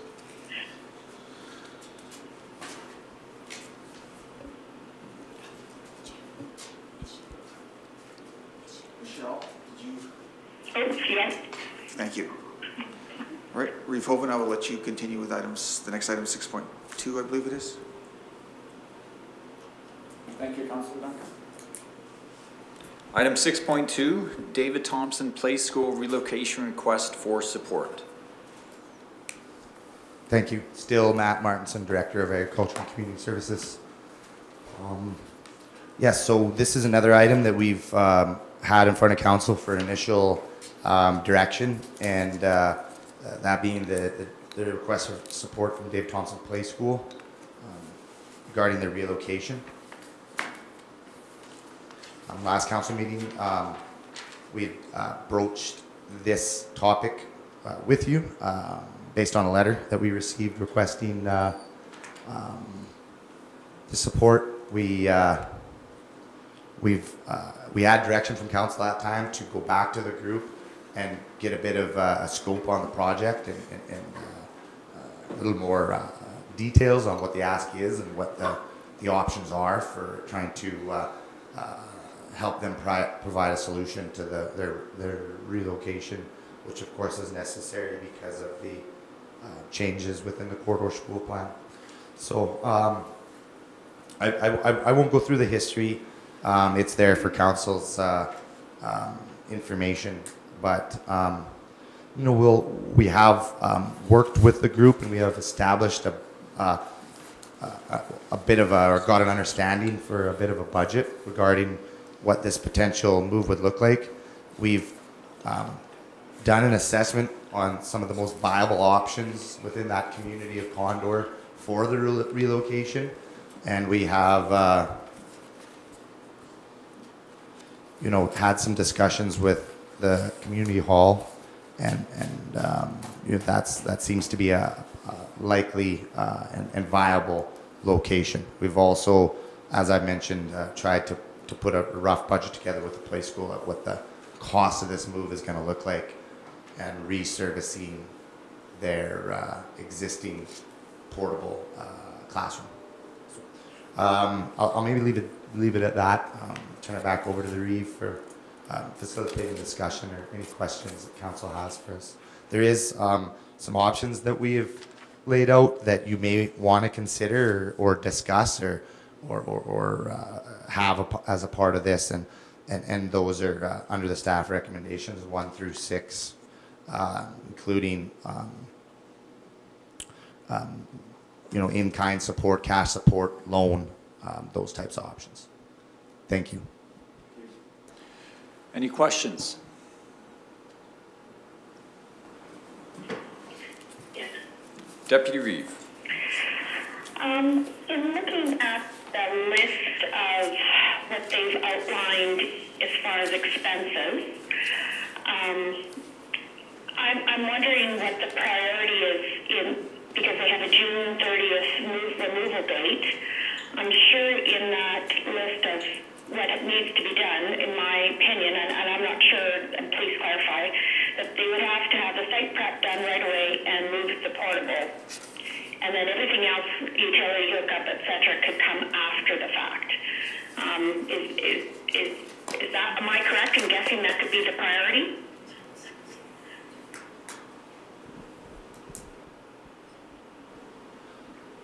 I'm sorry, could you just repeat that question, and Councillor Swanson? Sure. So I'm looking at the list of all the expenditures, so right from the license well, the hookups, et cetera. I'm trying to figure out what the priority is for this playgroup in regards to the June 30th deadline. So in my opinion, my best guess is that the site prep and the removal of their portable is a top priority, and then everything else can happen after the fact. Would that be correct? Yeah, no, yeah, absolutely, Councillor Swanson, you're correct. The physical structure has to leave then, but of course, as we know, play school wouldn't start until the school year, so the actual hookups and whatnot, you're right, wouldn't have to be done later. Now, the pad, so to speak, or however the structure's gonna, whatever it's gonna sit on for a foundation or a pad, will need to be in place, so we're not moving it more than once. But yeah, you're absolutely right. Those would be the priorities: the pad as well as the physical move itself. The servicing, the hookups, that stuff could happen later. Absolutely. Follow up? Yes. So in that regards, as far as I would be in favor of the in-kind as far as gravel and clay for that site, but I would like to, and maybe Councillor Lohi can clarify, is the title for the Condor Hall, Community Hall, private or is it county owned? That community hall is owned by the Condor Community Association, the building and the land. The association also owns adjacent residential properties under that name as well, Condor Community Association. Those properties are rented at this time. Thank you. Additional questions or comments? Councillor Duncan. It may have been in one of the letters, I've just forgotten. How many students per year are they typically servicing?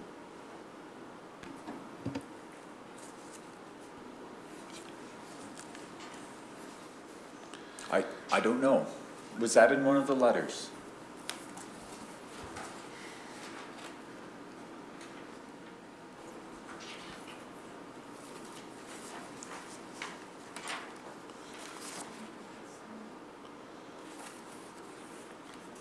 It's all right. I understand that it's probably a fluid number anyway from year to year, and that they do have some reserves, which I applaud here, and I do agree that they probably to exhaust all the reserves would be not in the best management prudency to move forward for the play school in the upcoming years. I would assume that they are hoping to be open by this fall, and I hope that that's the case in the province, that schools will be open again this fall as well. It is a bit of a struggle to know how much here to assist with this. I do agree that the sand and gravel donation is fair for sure, and we could easily accommodate that. At this point, other than that, I can't pick a number. I guess I just need to think about it a little bit more for maybe hear some more discussion here. Councillor Laird. I can go. I just didn't want to jump the queue on Councillor Lougheed. when I look at this, I guess I'm drawn to option number 5 to offer some dollars, including the in-kind services such as the gravel and the clay that they're asking for. I'm looking in, we've offered, I believe it was $6,000 last year for the musical ride, that sort of thing. This is something that's ongoing for a number of years in our community, and I would like to see us between $5,000 and $10,000. I think that gives them at least another little bit towards where they're going. And when you think of the value also added in of the sand, gravel, or clay that they're asking for, I think that that is a good support. Given that we've already committed as a council to assisting with the corridor school project, I think that this would be one more part of that, and we do need to, and I'm saying as a grant, not a loan. I think that will be very difficult for them to bring back, because I believe that we've set up the corridor school support as a grant as well. So just trying to keep some consistency. Okay. Councillor Lougheed? I guess just a few comments about this group to start with, and I know Councillor Duncan had a question about the number of students. Typically, that is a collector organization for all the corridor schools, so it does see many of the preschool children throughout that corridor area. Been quite an effective program at keeping enrollment within that, certainly within the Condor area, Condor Elementary School high. And definitely this, like many nonprofit societies at this moment, is under stress because of their typical fundraising ability has virtually collapsed with the collapse of the oil and gas industry and a collapse of our economy with COVID. And the opportunities to fundraise or create any social interaction that might benefit building a bank account up, or even just their tuition for that group has been cut. So they're definitely feeling stress moving forward. To be able to offer those programs to the families that are least able in a recovery position coming out of the COVID situation, to be able to send their kids for that valuable preschool experience and help our education process. So I think it is very deserving and well spent and well invested money.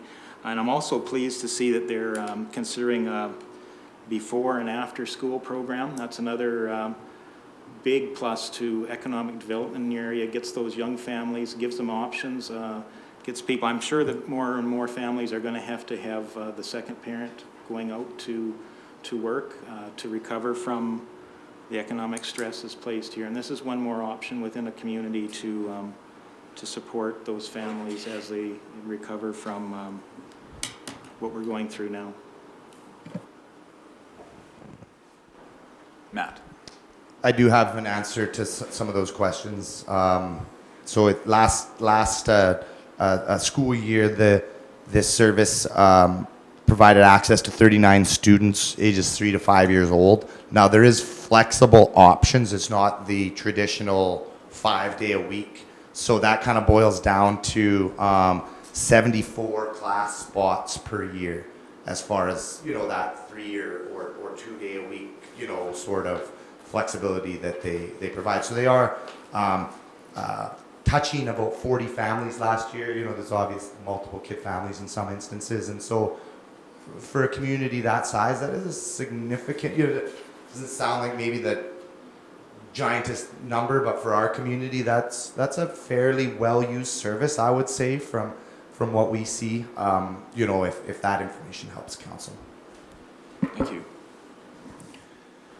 So currently there's, Councillor Laird said, a $5,000 to $10,000 grant, and that we should provide the in-kind services such as gravel and clay. Is council comfortable with that? Councillor Vandermeer. Just a question, recognizing that this is, I think, a little bit unusual, but Matt, have we given any grants to other play schools?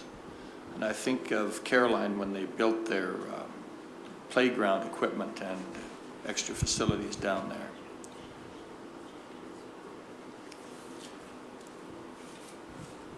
We're not aware of any other situations similar to this where we funded infrastructure to this end. There's small amounts of operating funding going to child minding services through some of our partners, such as Towns Child Minding Service or say rec boards or others, but those are very small amounts, $500 to $1,000. But to answer the question, I'm not aware of any other situation where we funded an organization similar to this in a different community. I would then supplementally observe that it does open up the possibility of some other situations. We're going to get a few of these. I am quite receptive to the idea of the sand and gravel, clay, whatever is required there for a base. And as Councillor Laird has pointed out, that is material that would be needed early to facilitate the move. And I fully appreciate in these difficult times that it's difficult to do what you may consider to be the normal fundraising that might occur. But we're going to be faced with many of these, and in spite, and they have some possibilities here, and I would observe maybe even like on the water well, they might be able to save some money there. I think they do have to do some more work in the community, and I'm glad to hear that there's quite a few families involved here, perhaps in the order of 40. That's terrific, but that does provide a basis of strength as well. So I'm quite fine with the sand and gravel, but I think we should be very cautious about the dollars past that point. Thank you. Deputy Reeve, Swanson? Yes. If I remember right, and I would believe Councillor Lang can confirm this, I believe through FCSS there was assistance given to the Caroline Child Mind Group through the Caroline Hub process when they were first starting out. They did get significant assistance through that as well for the first 2 years and then dropped off. But it was in the neighborhood, I believe, $20,000 to begin with and then dropped in half after that. So we have indirectly as a county offered assistance to Caroline. Now keep in mind, as I observed, that Caroline is a much bigger community in that regard. It is within it's a small urban, and that we are helping our eastern and northeastern families around the Condor area. So for me, assisting them with what Councillor Yard had suggested between $5,000 and $10,000 would be a great start with the in-kind as well. Councillor Lang. So for me, this is a tough one. I am totally okay with the in-kind, such as sand and gravel. We are going to be going into some difficult times. Councillor Vandermeer is exactly right. We are going to have more asks, and how you treat one, you have to treat others. And that makes me a little fearful. I'm perfectly okay with a loan. I guess whatever, maybe up to $10,000, and I'm okay that way. I would encourage the group to check through FCSS. I know time is of the essence and they need the help now. But I'm okay with the loan up to $10,000. We will have others coming forward. We don't know. It's too bad it was kind of an emergency ask, because it'd be nice to look at this during budget when we can overlook everything. And so I'm going to err on the side of caution, and it's got to be a loan for me. So administration, there is no policy that currently covers this type of a situation, is there? Because I do agree with Councillor Vandermeer. I think we're going to see more and more of these requests into the future. And instead of us having to decide each one on an individual basis, I think we do need a policy to cover these types of requests. The answer is no. We don't have a policy to cover this. We looked at that a little bit when we took over community services because there was quite a bit of desire to try to minimize all the requests for funding to council, and it would be really difficult in one policy, 3 policies or 5 policies to really cover every ask from every community group, from, you know, even the ones we're seeing today are very diverse. So it would be challenging. We believe that we've got ahead of some of this by dealing directly with some of the most frequent asks related to community halls and rec. And so we're working through the recreation. We can certainly get to work, you know, on a more policies, you know, after we've kind of finished off rec. But in my opinion, and certainly, you know, CAO may have one as well. I'm not sure it would keep them from coming, because anytime someone hears no from administration, their next step is they want to go to council. And it's always been this county's protocols that you ask, you come. Really very few times where we've limited access to council, and those, you know, very specific related to the MGA. So they're still probably going to come, especially if they've heard no from administration. If administration gives them the funding, they certainly would still go. So I don't know if it would necessarily limit the asks. It would maybe give council in some capacity a bit of a box, but it very much would limit you from even things that I'm hearing now, like in-kind or loans. A policy often limits. It doesn't give you flexibility. And then you're going outside of policy to try to really solution a problem, because that's what you guys do. You're solution-specific problems, and each problem is very different. So that would be my opinion on a all blanket, every, you know, ask for funding kind of. But, you know, certainly we could look at, you know, and maybe it starts with the type of asks we get and try to start categorizing. And then maybe council could prioritize where you want us to start policy creation, you know, regarding whether it be, you know, the child minding type services out there or one specific or not. But hopefully that's a helpful perspective around that. Thank you. Thank you.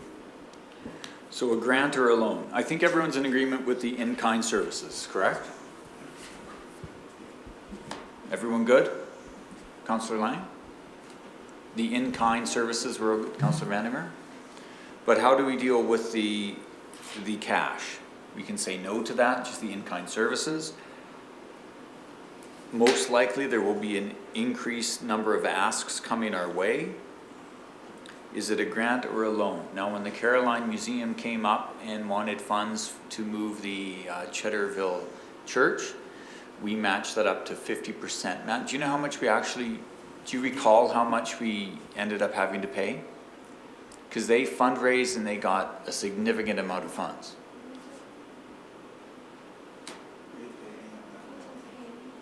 They fundraised enough? No, we did pay for a portion of the Cheddarville Church move. Yeah, and that the community had fundraised. It ended up being more than half because they. Yeah, they did a significant amount of fundraising. I don't have those numbers in front of me, so I would hesitate to throw something incorrect out. But I believe, if I remember correctly, we paid for about 40%, and they fundraised for about 60% of the actual move. Now there was museum costs associated then with restoration outside, but the move from the Cheddarville Cemetery to the Caroline Wheels of Time Museum, that was the project, and we were a partner in that project. I just don't have the actual number in front of me. Okay, Councillor Vandiver.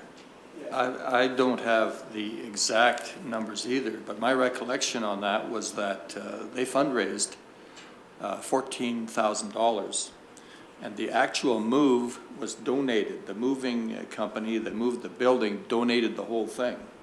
So I think the money that was actually spent would be on restoration work once the building had been moved, together with some site work.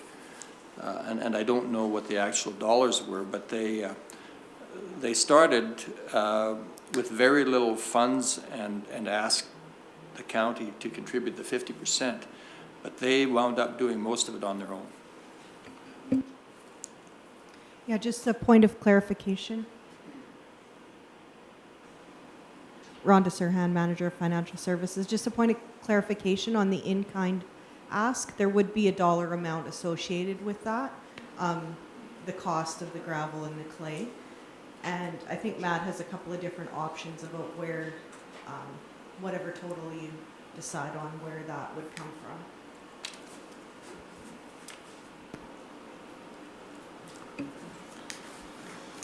So I think the options are contingency, or we do have an emergency capital line under community halls that was discussed for emergent significant capital projects. It would be administration's opinion, because this is an improvement to a community hall grounds, that would be an appropriate funding area. Those improvements will exist and will continue to exist within the Condor Community Hall afterwards. We're investing potentially in services that will not be taken with them by the play school, because they'll be invested into the Condor Community Association ground. And so from that perspective, if we chose to cost share, we could access funding from that line. There's $20,000 available in the community hall emergent capital area, or contingency, as council's familiar with utilizing in other projects. And there are no community halls currently talking with you about accessing those funds? We have not heard from any community halls that have emergent issues at this point. You know, we're talking significant damage to roofs, say a furnace, calves, or a boiler. Those are kind of the programs. Now again, nobody's planning on having a boiler go down or a roof blow off, but at this point nobody's had a significant issue that they would be looking to access that. Now we are not quite halfway through this year. Certainly, as you know, I think where your thought process going is you know, that there could be risk in utilizing that line item in case there is an emergent task. Though we do believe this is an emergent task, and it is community hall property that we'd be improving. So certainly council's got some options there should you wish to utilize either source. Okay. Councillor Lang. So, couple things. Is this play group, are they on the casino list for Red Deer? I see they have a bingo, but generally quite a bit can be made from a casino. I believe so. They've done some significant fundraising in the past, you know, and that fundraising in the past has been utilized to buy their current structure and to purchase supplies and materials and things. And also they certainly have a revenue stream, because this is a user pay service as well. So they do have access to revenue through that way. And we understand they're fairly well versed at fundraising, and so without specifically knowing if they were part of a community, they probably likely are, or a casino, as many community groups are, but I don't know that for sure. So I guess also in learning that we do have some dollars in this community hall emergency /fund. I guess I'm still looking at a loan to help them out over the this emergency time period, but perhaps we could, when budget comes, because they will, you know, be needing more, maybe we could look at topping that up with a grant then, pending on our budget process and what we're looking at. Okay, thank you. Councillor Duncan. One of the letters does indicate that they have casinos, although it's moved from a 3 to a 4-year program for them. So they, it didn't say when their last one was, but they do work the casinos whenever they get the opportunity. This council and previous councils have always been good or been supportive of matching dollars on programs that we've done before. You know, the Nordegg Play Area comes to mind, some other. And this group is already indicating they can have up to $25,000 in available funds without jeopardizing their programs. So I agree with Councillor Laird that I think that, and this is an emergent issue, you know, where we fund it from, you know, that can be, we have some options there, which may end up not affecting our budgets, or may if there's other requests come forward as well. But I think given the nature of the emergent request, the situation we're in, that we do need to provide some funding here. And I would say, because they're matching $25,000 at least, that I would be willing to go up to the $10,000 plus the emergent, or the in-kind on the sand and gravel. So where my thoughts lie at this time. Okay, up to a $10,000 grant then plus the in-kind services. Councillor Lougheed. Yes, I agree with Councillor Duncan, and I guess one of the challenges this group has had is that it's very expensive to put a well in. In this case, I think over $20,000 to do the well, because this well has to be a licensed well because of the nature of the play group. So that's one of the biggest challenges I think they face. And that well, they will, you know, depends on how long that facility is there, but that well will remain with the community center into the future. So at some point in time, it will be a benefit to the community as well. So I think, you know, we've looked at identifying ourselves as the Economic Development Council. What better way to create economic development to invest in that early childhood education? And this is going to be a facility that supports that corridor of school and learning for some time into the future. I think it's a good investment, and I would agree with a grant of $10,000. So would someone care to make a motion then? Sorry to interrupt, but as Rhonda had mentioned, we do need to quantify that in kind, because it will have to come out of a budget. Like those we pay the trucks, we buy the clay, and we deliver it to them. So we would need to put a cap or a bit of a number around that in kind, so that because it's site prep. So whether that would be sand or gravel or potential drainage, you know, we would kind of leverage that to support whatever they would need, you know, the most sort of thing, or whatever we could provide in kind. But eventually that comes out of Public Works' budget, and they're not going to charge it to a road, so it would have to come out of my budget eventually, you know. So it still comes back to a dollar value somewhere. Okay. So if you could, if I could ask that you put a number around that as well, or up to. Am I correct in that, Rhonda? Is that what we need? Thank you. And then the motion should include where that fund is going to come from, either contingency or the community hall capital funding. Councillor Lougheed. As I recall, there is a budget line somewhere for gravel for community organizations, community centers, and maybe perhaps it can be covered within that. I know that community centers can access gravel. I know that one for sure, and perhaps it's that category is broad enough to be able to, the gravel will be going on a community center. It probably wouldn't be enough quantity, and at this time we would really have to stretch that, because it's for cemeteries, and actually snow plowing is what's available for community halls. So gravel for cemeteries, and as far as I understand, I could be wrong on that, but I do know that it's just a very small amount for generally for you to gravel your approach into the cemeteries. That's my experience with it, but certainly that could be considered too. Councillor Vandermeer. I'm just recalling the situation where campground, I believe it was the Burnstick Lake campground, needed some gravel. And what the county did in that circumstance was donated the gravel at the pit. And the campground and the sponsors of that had to arrange the trucking. Now, as it turned out in that case, they were able to get some of that trucking donated. But again, I think we've got to be very careful of the terms and conditions here. We've been cautious about,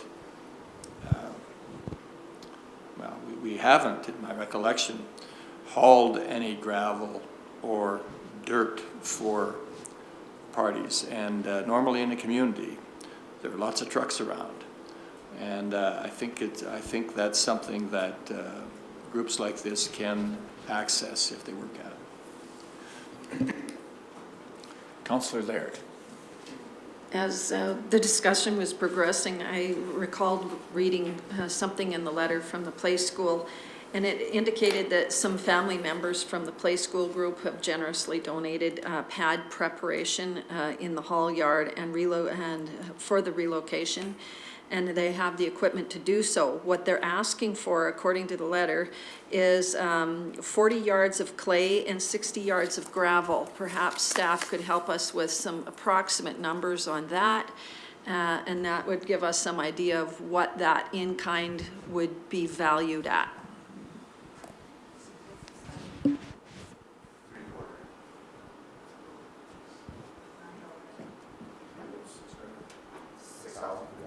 So it's our understanding the gravel would be around $6,000.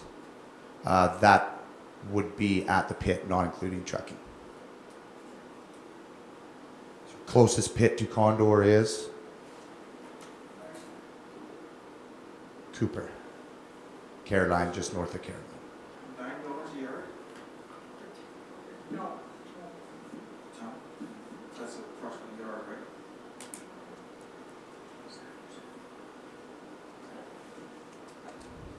I guess I just have a problem with $6,000 for 60 yards of gravel. Yeah. That's $100 a yard. I get most of mine delivered for about 25.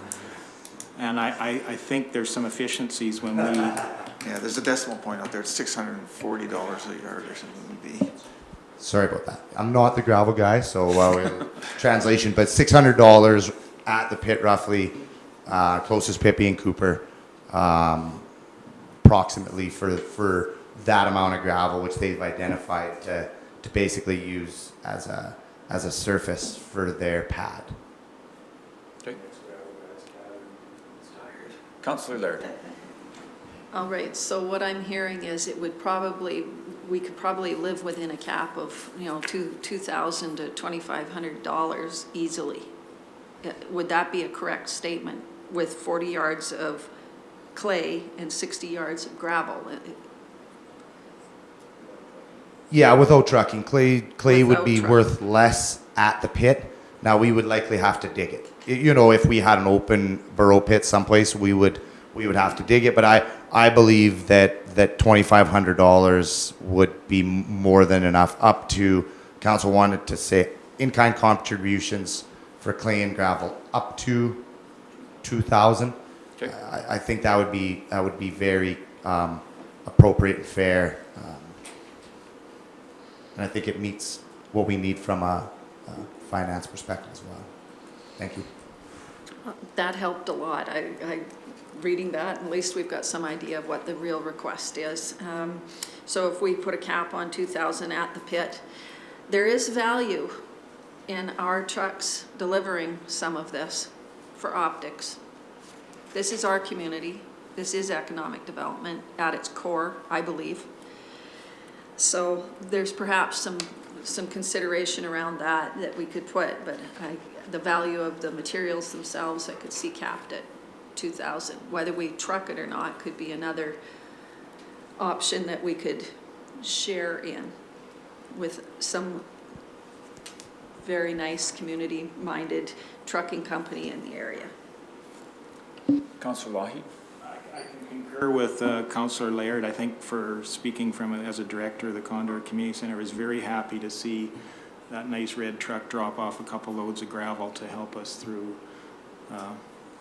some of the requirements of expanding our community services at that center. So what I'm hearing, I'm going to say a $10,000 grant, up to $2,000 cost in gravel and clay. We will be doing the trucking, or we will be expecting a community volunteer to come forward with the trucking? Councillor Duncan. My suggestion there would be the $2,000 cap on in-kind, which would include sand and gravel and any trucking that would eat up the remainder of that. That allows us to probably haul some of it, but not all of it for sure, and we would be asking them to facilitate some other additional haulers. Yeah, I mean, the other thing we can keep in mind is that we run programs and we got trucks hauling empty back towards Rocky frequently. So if we had time and we could organize a load that would normally come on a backhaul, we can, obviously be more efficient that way. There's also contractors that have long worked for the county that reside in Condor that haul empty back to town from our gravel pits. Maybe there's something we can organize there. So if council wishes to give us that flexibility, we'll assist the play school in leveraging that to be very efficient and utilize trucks that would be coming back empty, or contractors that are near the community willing to donate, because they work with us and stuff. So if council wishes to give us that flexibility, I think we could really leverage it to be a real good news story for us, for the community, potentially for partners. So that's definitely an option that we could probably thrive with for sure. Is council good with giving admin that flexibility? Okay, I'm seeing head nods. So $10,000 grant, up to $2,000 in clay and gravel and some trucking if necessary. And where do the funds come from? Contingency or the community hall funding? Councillor Duncan? My first thought would be contingency. The community hall funding can be carried forward to next year if it's not used this year. It's not one that we keep building up. If we pull it out of community hall funding, then we would have to pull from contingency to top that fund up at some point during the year. So it's easier, unless it's not any difference to administration, but I think it sounds to me like it's easier administratively to pull it out of contingency and allow the community hall fund to roll over if it's not all access this year. Okay. Are there any other points that need to be addressed, Matt? Not from our perspective, no, thank you. So can I have someone make a motion then? Councillor Laird. So for the $10,000 in a grant and up to $2,000 in gravel and clay and trucking from contingency. Any further discussion on that motion? All in favor? Aye. Opposed? So 7-0, motion carries 7-0. Thank you. Item 7.1, West Country Random Camping Access Management.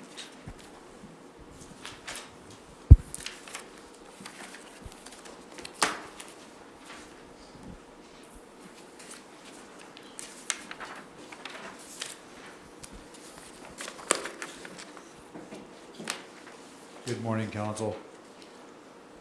So the staff recommendation on this agenda before council today is that council considers sending a briefing note and meeting invitation to the Minister of Alberta Environment and Parks to discuss residents' concern with the West Country access during the COVID-19 situation and local campground operators' concerns with the impact of the fire ban on their campground operations. So the background for council on this agenda: Alberta provincial parks and rec areas were previously closed to vehicle access on March 27th, and on April 17th, Alberta Parks announced that camping in provincial, the public campgrounds, has been suspended until the province's Chief Medical Officer of Health is confident the health and public safety risk from COVID-19 is reduced. Along with that, a provincial fire ban is in place as of April 15th in the province's Forest Protection Area, the FPA, to address firefighter capacity risks associated with COVID-19. A summary of these individual provincial announcements can be found on the attached link. In an April 17th news release, the province said dispersed random camping on public land is currently permitted, but further restrictions may be necessary in the future as the COVID-19 situation continues to unfold. All random campers must follow the directions of the Chief Medical Officer of Health, including physical distancing and no mass gatherings. As May long weekend approaches, some councillors have indicated they have heard from residences who expressed concerns with the potential impacts of permitted camping in private and random camp spots, along with the return of the seasonal residences. Concerns have been expressed related to the potential impacts on local resources during the COVID-19 situation. At the same time, there have been concerns heard from local campground operators on the impacts of the provincial fire ban on their operations. The purpose of today's discussion is to identify the municipal roles and responsibilities regarding the above noted residents' concerns, identify council sentiments related to the camping, private and random, in Clearwater County and the West Country and returning seasonal residents, discuss provincial fire ban and the ministerial order available exemptions. Christine Haggart, Director of Emergency and Legislative Services, along with Matt Martinson, Director of Ag and Community Services, are here today to answer questions related to the emergency management, fire services, and campground operations within the county. Pending discussion results, Council may wish to consider sending a briefing note to Minister Nixon, Alberta Environment and Parks, along with an invitation to a conference call meeting to discuss these concerns. Thank you. So any questions or comments? Councillor Duncan. Has there been a update, like there was at one point an OHV ban, but that's been lifted if I understand that now. And I can't remember if there's been no change in the fire ban. Is there one, was like anything about approved fire pits being okay? Thank you, Councillor Duncan. This is Christine Haggart, Director of Emergency and Legislative Services. In terms of the question related to the OHV ministerial order, that order was changed on April 17th in the late afternoon of a Friday. There is currently no OHV restriction within Clearwater County's boundaries, but the new ministerial order does allow for the Assistant Deputy Minister to place that order when conditions warrant. So it's a ministerial order that says as soon as the ADM strikes a pen, depending on the boundaries and the need, that can happen at any time. So again, no OHV ban within Clearwater County at the moment, but as conditions change, that could certainly change as well from the provincial level. In terms of the question related to the fire ban ministerial order, that has not changed since I believe it was signed in early April for effectivity on April 15th. That ban does not allow any fires within the forest protection area. There is a detailed map on Clearwater County's website if people have questions of whether they live within the forest protection area. That ministerial order does apply to both private and public lands. There are under section, I think it's 5B or C, that does allow for exemptions for agricultural or essential service industrial burning. If someone has that exception that they're looking to have done, they need to contact a provincial forest officer for written permission for that exemption. But certainly it does apply within a large portion of Clearwater County that is in the forest protection area. Loosely, the boundaries from the south follow the Clearwater River up to Rocky Mountain House. From Rocky Mountain House, it follows the boundary of Highway 22 and everything west of that. Of course, it does kind of jag off towards the east a little bit north of Highway 12. So would certainly encourage folks to take a look at the scalable PDF map that's on Clearwater County's website that shows the entire FPA. Because we certainly have received quite a few questions. We probably get between 20 to 30 phone calls a day from county residents or visitors who are wondering where they can have a fire within our county. So there, to date, as far as I've seen, there has, to answer the last question, Councillor Duncan, I have not seen anything adjusting that ministerial order to allow for any kind of safe campfire within a camp ring. The only thing the province's campground, when they have a fire ban, they do allow propane-based campfires to take place. So that's something we essentially communicate exactly to those folks that are calling in to us what the fire ban restrictions include and also exclude. So certainly that list is also available on the county website. Did I catch all the questions? Yes. Okay. Yes, you did. And I guess from my perspective, the provinces is actually trying to manage the COVID situation here with a fire ban and at one point the OHV ban. I think with OHVs being allowed, we will, if there is a fire ban in place, we would still see a fairly large inflow of people into the county for a May long weekend. I think that would have been quite a bit less if the OHV ban was in place as well as a fire ban. So, I think we can anticipate some numbers there. The province has also actually hired additional firefighters. The number that came out in the release was 200 additional firefighters this year. And I think their rationale here is that they want the ability on a initial response to be able to control any fire that gets out before it becomes big enough to warrant a camp, which is going to put some severe strains on managing in a COVID situation. So it did seem sort of, didn't make a lot of sense when they were putting the fire ban on and hiring extra firefighters, but I think that's my understanding of the theory behind that. I think people will live with a fire ban and visit if they can still ride OHVs. So there's going to be a lot of, so again, it's one of those things that's going to be really difficult to enforce restrictions that are out there when if people are here, enforce the fire ban for campfires and enforce even the social distancing with OHV. So I think we're in for we may see it, if it turns into an issue, we may see that then putting on additional restrictions to try and control that. I guess I'm not sure where to go from here. We definitely typically follow the province's response in terms of fire bans. At this point, we're not. Definitely doesn't make a lot of sense for us at this point to put a fire ban. It can be brought in at a later date if we do get a lot drier closer to the May long weekends as well. If we anticipate there could be some more fires, and the province, certainly maintains their fire bans. But as for, talking to the minister on this, I don't know. As our representative, it would be great if he would actually come to council. We've been trying for a year or more to have Minister Nixon or as our MLA even appear before this council and have some of these discussions. So I guess we need to continue to, because there's more on our list than just this as well. So at this point, I'm not sure a briefing note is going to help. They seem to be managing on the fly as things change on a day-to-day basis.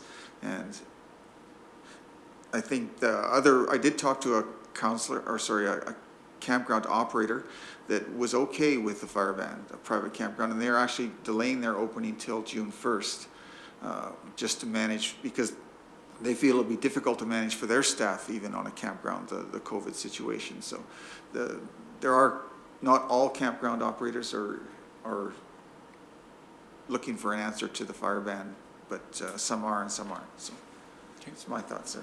Thank you. Councillor Lang. Yeah, I've had discussions with a couple campground owners, and they're private campgrounds, and these two would like to have campfires allowed. They're having a hard time understanding what's the difference of sitting around a campfire if there's a fire versus no fire, and they're taking the proper protocols, only allowing so many people in their campground, and the distancing, and firewood is delivered, and no cash transactions. They're using e-transfers, so it's really affecting their bottom line because they can't have wood sales. But it is under the province, and I told them to write the ministers, which they have done. They may come back to us asking for support from council to write the ministers. But on the other hand, there's those people that are totally for the fire bans. And so anyways, it's under the province, two trains of thoughts out there. And so there might be something coming back to us in the future. But I was asked, what does the county do in regard to May long weekend? So maybe administration can fill us in on that.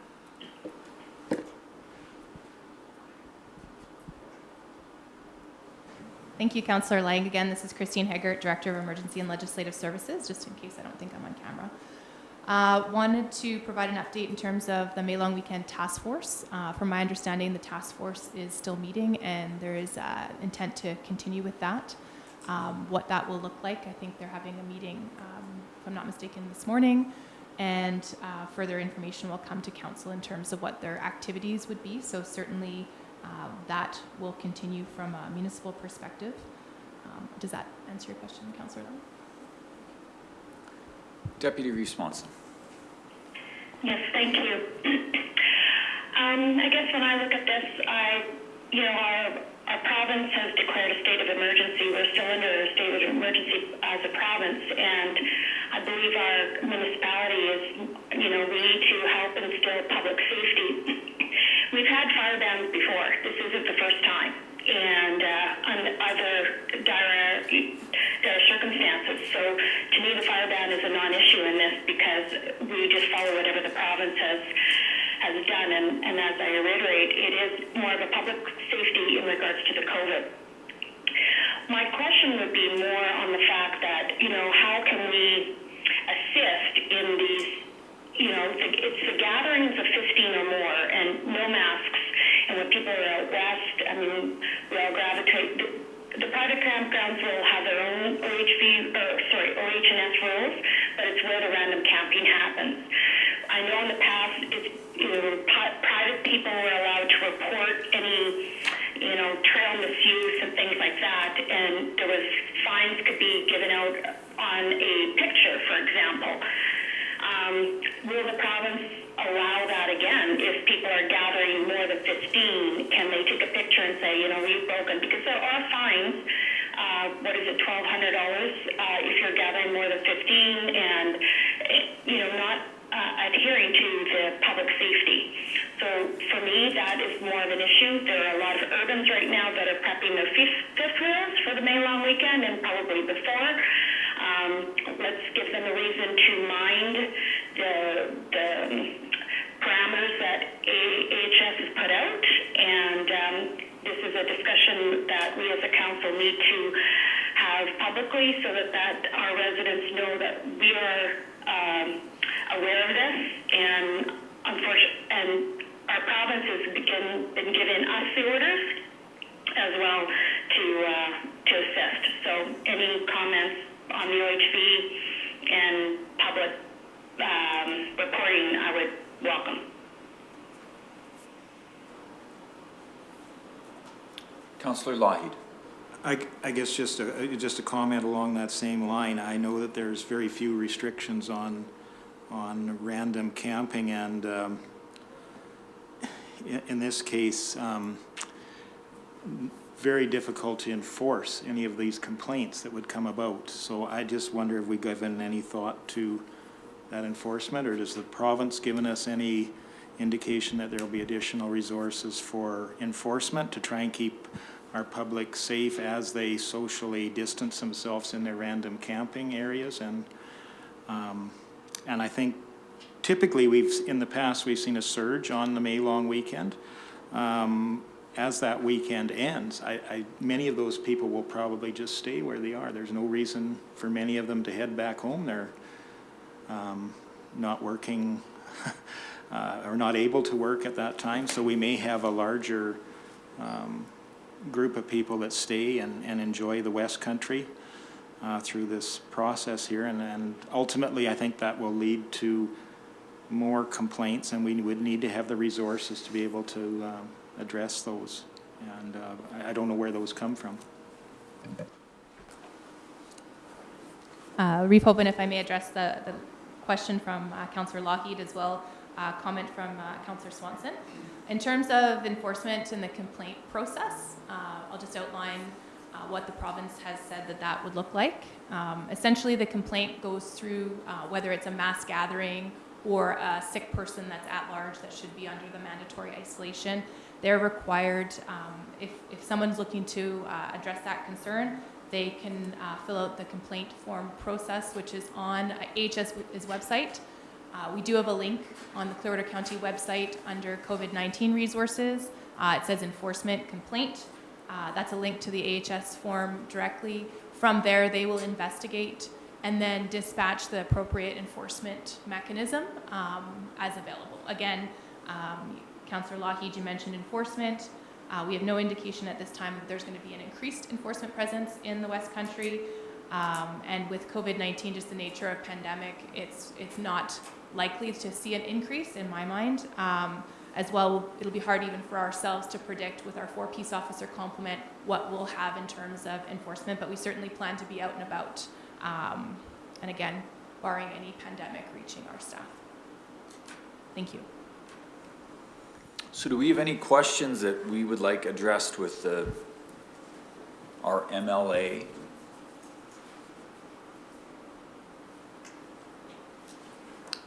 Councillor Laird.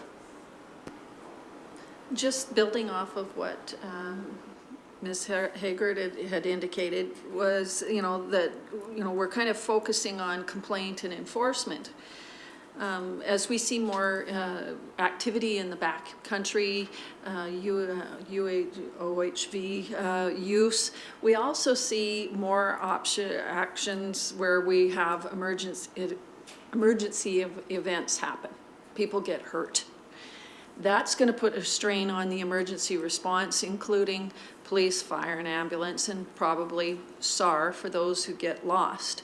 I think we'll be hard-pressed, or we need to perhaps let the government understand or help them understand the strain that'll put on the resources here locally, including the hospital. And that is what we're trying to curb through our current response to COVID-19.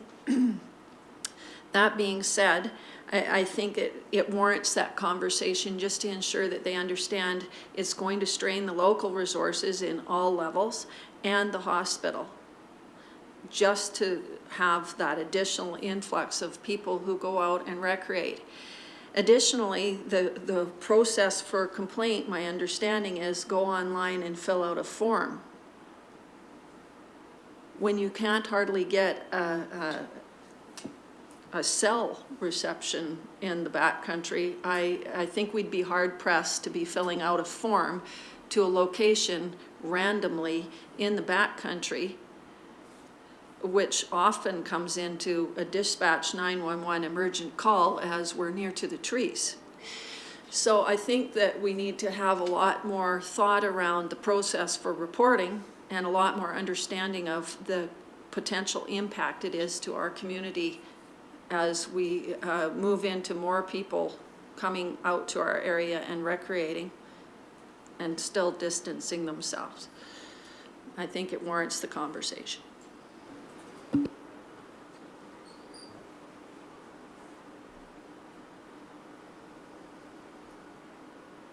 So any other comments for Minister Nixon?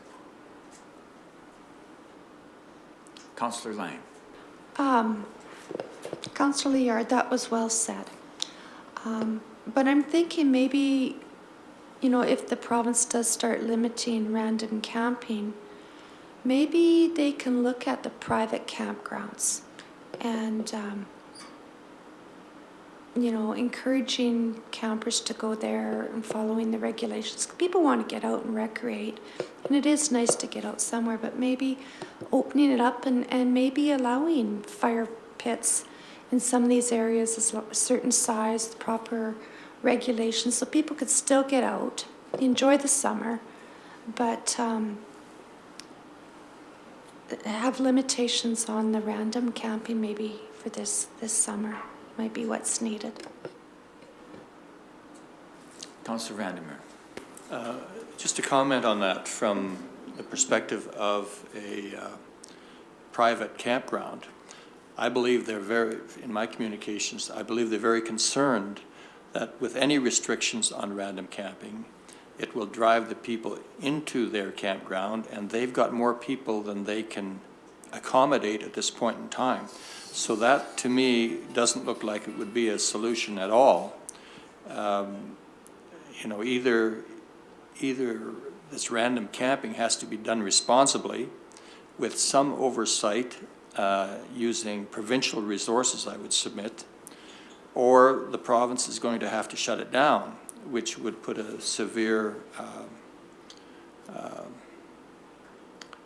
strain on the attitudes of the people who really want to get out there. They're wanting to get out there. They need some space to recreate in, and certainly done responsibly. Random camping is probably the safest thing that could be done, but it needs some guidance, I think, and some oversight by the provincial government.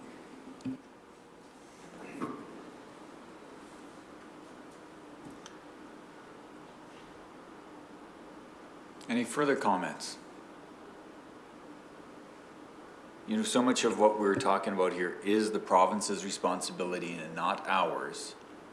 But because of our location, we are the enforcement arm of what the province will be requesting. So perhaps just a note, a letter to Minister Nixon asking for a little more clarification on random camping this year.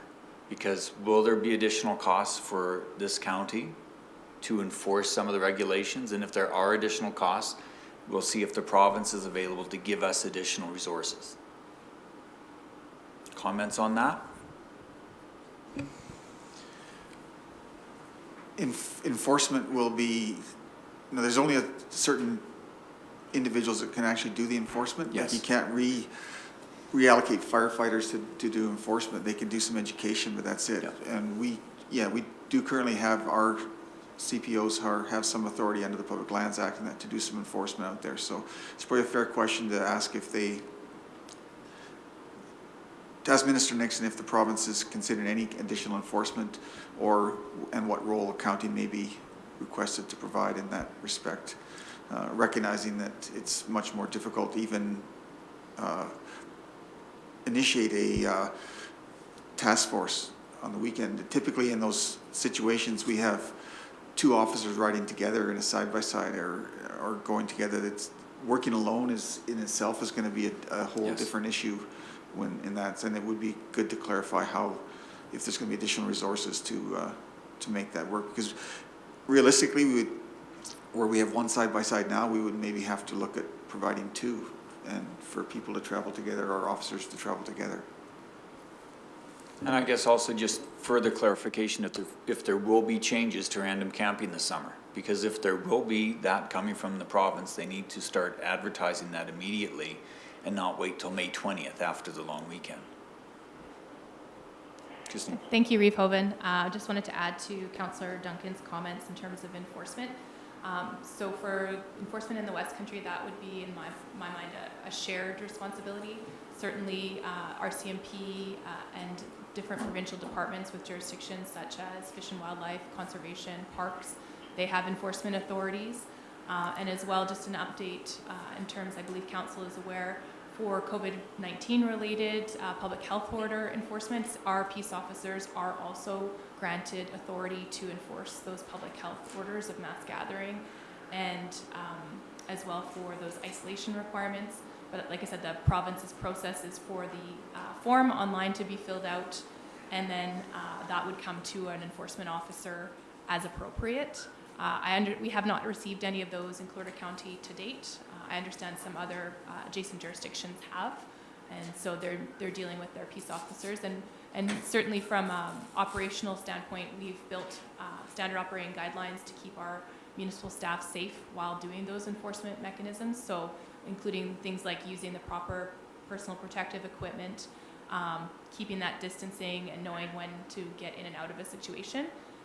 And certainly, I think the intent of the legislation is less to be punitive and more to be educational. So certainly they would be coming from it with a voluntary compliance mindset if they see something, and moving into enforcement as required. Deputy Responsive. Yes. I have a question in regards to the north part of Nordic and those seasonal residences. Because it is private property, but it is our jurisdiction. What is it on I'm thinking of the group gatherings there on private property. Do we have, is AHS there, or is it under our purview? Thank you, Councillor Swanson. This is Christine Heggert. To answer the question, the public health orders apply to public and private lands across the province. In terms of jurisdiction for enforcement, it is AHS's purview or Alberta Health's purview first, and then from there, the enforcement mechanism. Certainly if we were around in the Nordegg area driving with our peace officer vehicle and they came across something themselves, they could certainly have that discussion with that group of folks gathering. And then they could deal with it from an enforcement mechanism from there. But certainly the online form and process is what Alberta Health has said that they'd like us to use. Councillor Vandermeer. Just an observation. We have some very warm weather coming at us just the next few days. I think we're going to get an initial sense of some of the problems that may emerge later. I would observe also that we're fortunate that we have a minister in charge of the area that is very knowledgeable, and I'm sure that he has been thinking and discussing this issue for some time. And in line with Reeve Hoven's comments about better sooner rather than later, I think maybe just a note to the minister that would say, look, this is truly emerging right away, this problem, and it's going to be reaching a peak perhaps at the May long weekend. We do need some guidelines, and we need them quickly. I think we're going to start seeing it literally in the next few days. So should we have administration write a letter to Minister Nixon asking for clarification on some of these issues? Would someone care to make a motion for that? I'll make that motion. Okay, Councillor Vandermeer. Further discussion on the motion? Deputy Reeve, any comments? No comment. All in favor? Aye. Motion carries 7-0. It is noon. We will break for lunch. We'll be back here at 12:40. Thank you very much.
I'd like to call the meeting back to order.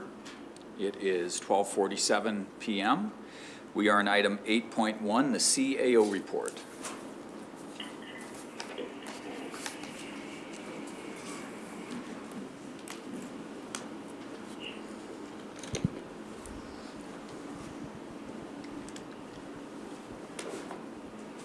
Rick Emmons. Good afternoon, Council.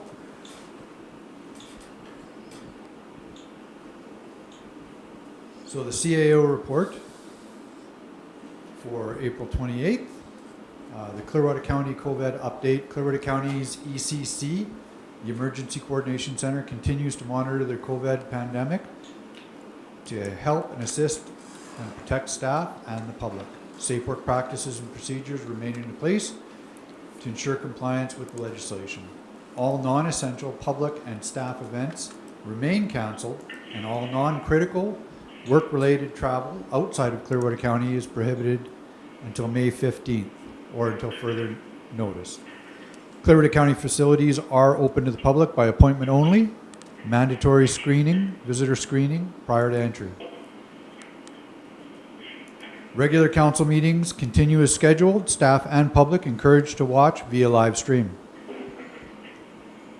County's website has various COVID resources available also for staff and public education. The attached Government of Alberta publications, the Municipal Governance during the COVID-19 outbreak issues, April 17th and 24th, 2020, answers frequently asked questions about managing and governing municipalities during this pandemic. The third item, Economic Development Update. Clearwater County's Economic Development Officer developed the attached Clearwater County Business Resiliency and Disaster Recovery Plan that outlines how the county provides information, resources to support local businesses' continuity during and after a pandemic shutdown.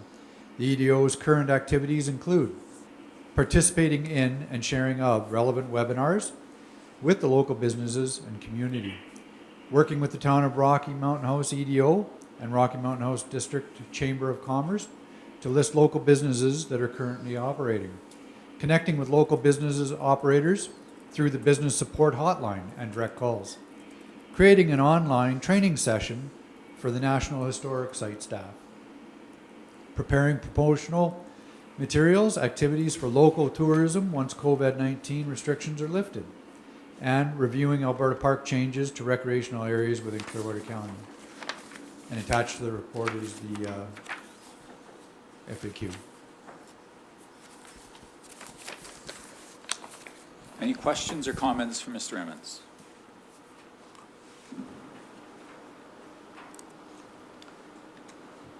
Seeing none, we will move on to the Public Works report. Any questions or comments for Public Works?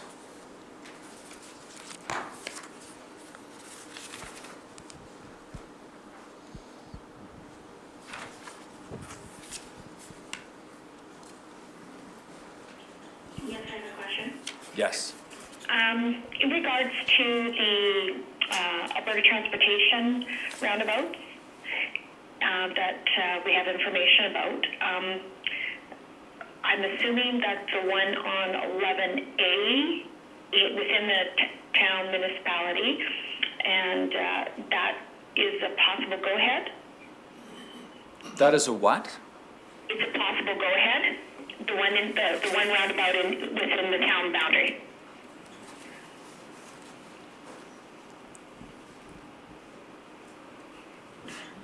Yes, Deputy Reeve Swanson. So that is identified as one of the province's priorities.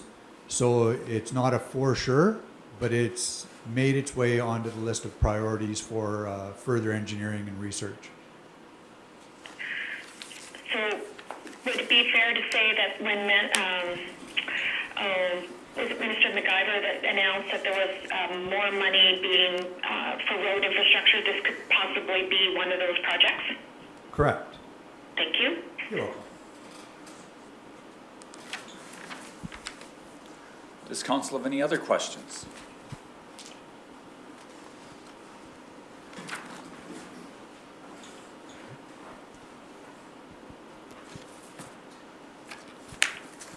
Seeing none, we'll move on to councillor reports. Councillor Duncan? No committee meetings to report to. The only thing that's come my way from North Saskatchewan Watershed Alliance is it's the end of my 2-year term this year on that board, and I've allowed my name to stand for another 2 years as their terms of reference allow. So that will come about if there's 3 municipal councillors on that board, and if the applications will be reviewed for the June AGM and decisions made at that time. Everybody has a vote there, so. And that's all I have. Councillor Laird. To report. I guess what I have to report is kind of an update from the Friends of the Corridor and their fundraising efforts to this date. As you might imagine, with COVID, getting a community or public function, it's impossible. So the fundraising efforts there have been a lot of challenges. I think they've been very successful to this point. They've raised about $80,000. They did reach a deadline yesterday for submitting to Wild Rose anything that would really be a structural or something that would have to be engineered into the school structure. So they were able to forward on that amount that they'd raised, and so I just thought I'd bring you up to date of where they've been at and where they're going. And they're going to continue fundraising going into the future as well, of course. Just that there was that deadline yesterday on that engineering work for those facilities. Yes, Councillor Laird. Councillor Lahi, were you able to ascertain what type of projects that they're leaning towards? Is that gymnasium expansions were talked about at one time, amongst other things? Do we have any indication of what direction they're looking at? Yeah, what I was to gather from what the discussion was that they were looking at adding additional space to the gymnasium for the high school to allow spectator space and make that a much more functional building. They were looking at a kitchen for the elementary school in Condor to kind of replace. That wasn't part of the design from Alberta Education. And I'm trying to remember some of the other functional parts there. I think they had found that there was quite a bit of space for additional rooms already, so they weren't leaning down that. The basic area was to increase the gymnasium space and the kitchen. Thank you. I just have 2 quick things. We had a SPOG board meeting on Friday, and SPOG will be making a request for, I'm currently the representative, but they're going to ask for an alternate from this council on their board of directors for all future. The last 2 meetings before this, I've not been able to make it because I had conflicting schedules. So that will be coming forward possibly at the next council meeting. And the Caroline Ag Society is going forward with renovations on the hub this year. The bathrooms are a little deficient in that facility. So they will be making some renovations there this summer. They have all the funds required in reserve, so there will not be an ask coming towards us. But it's exciting that there's going to be a little bit of work done around that building this summer. Deputy Reeve Swanson. Other than participating in the RMA resolution session last Friday via Zoom and a couple of webinars that I'm staying on top of, social isolating, that's it. Councillor Vandermeer. Just to comment that in my work with CAPE, we've had a number of meetings via Zoom where we're updating the Articles of Association for that organization together with updating the policies, both of which are quite a number of years since they've been updated. So we've taken this opportunity to get it all lined out. That's it. Thanks. Councillor Lang. No reports. Anything further? Any questions or comments on the reports? Is there a motion to accept the reports? Councillor Vandermeer? All in favor? Motion carries 7-0. We will be going into our closed session. Is there someone who'd care to make a motion for us to enter closed session? Councillor Lang, all in favor? Motion carries 7-0.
We're good?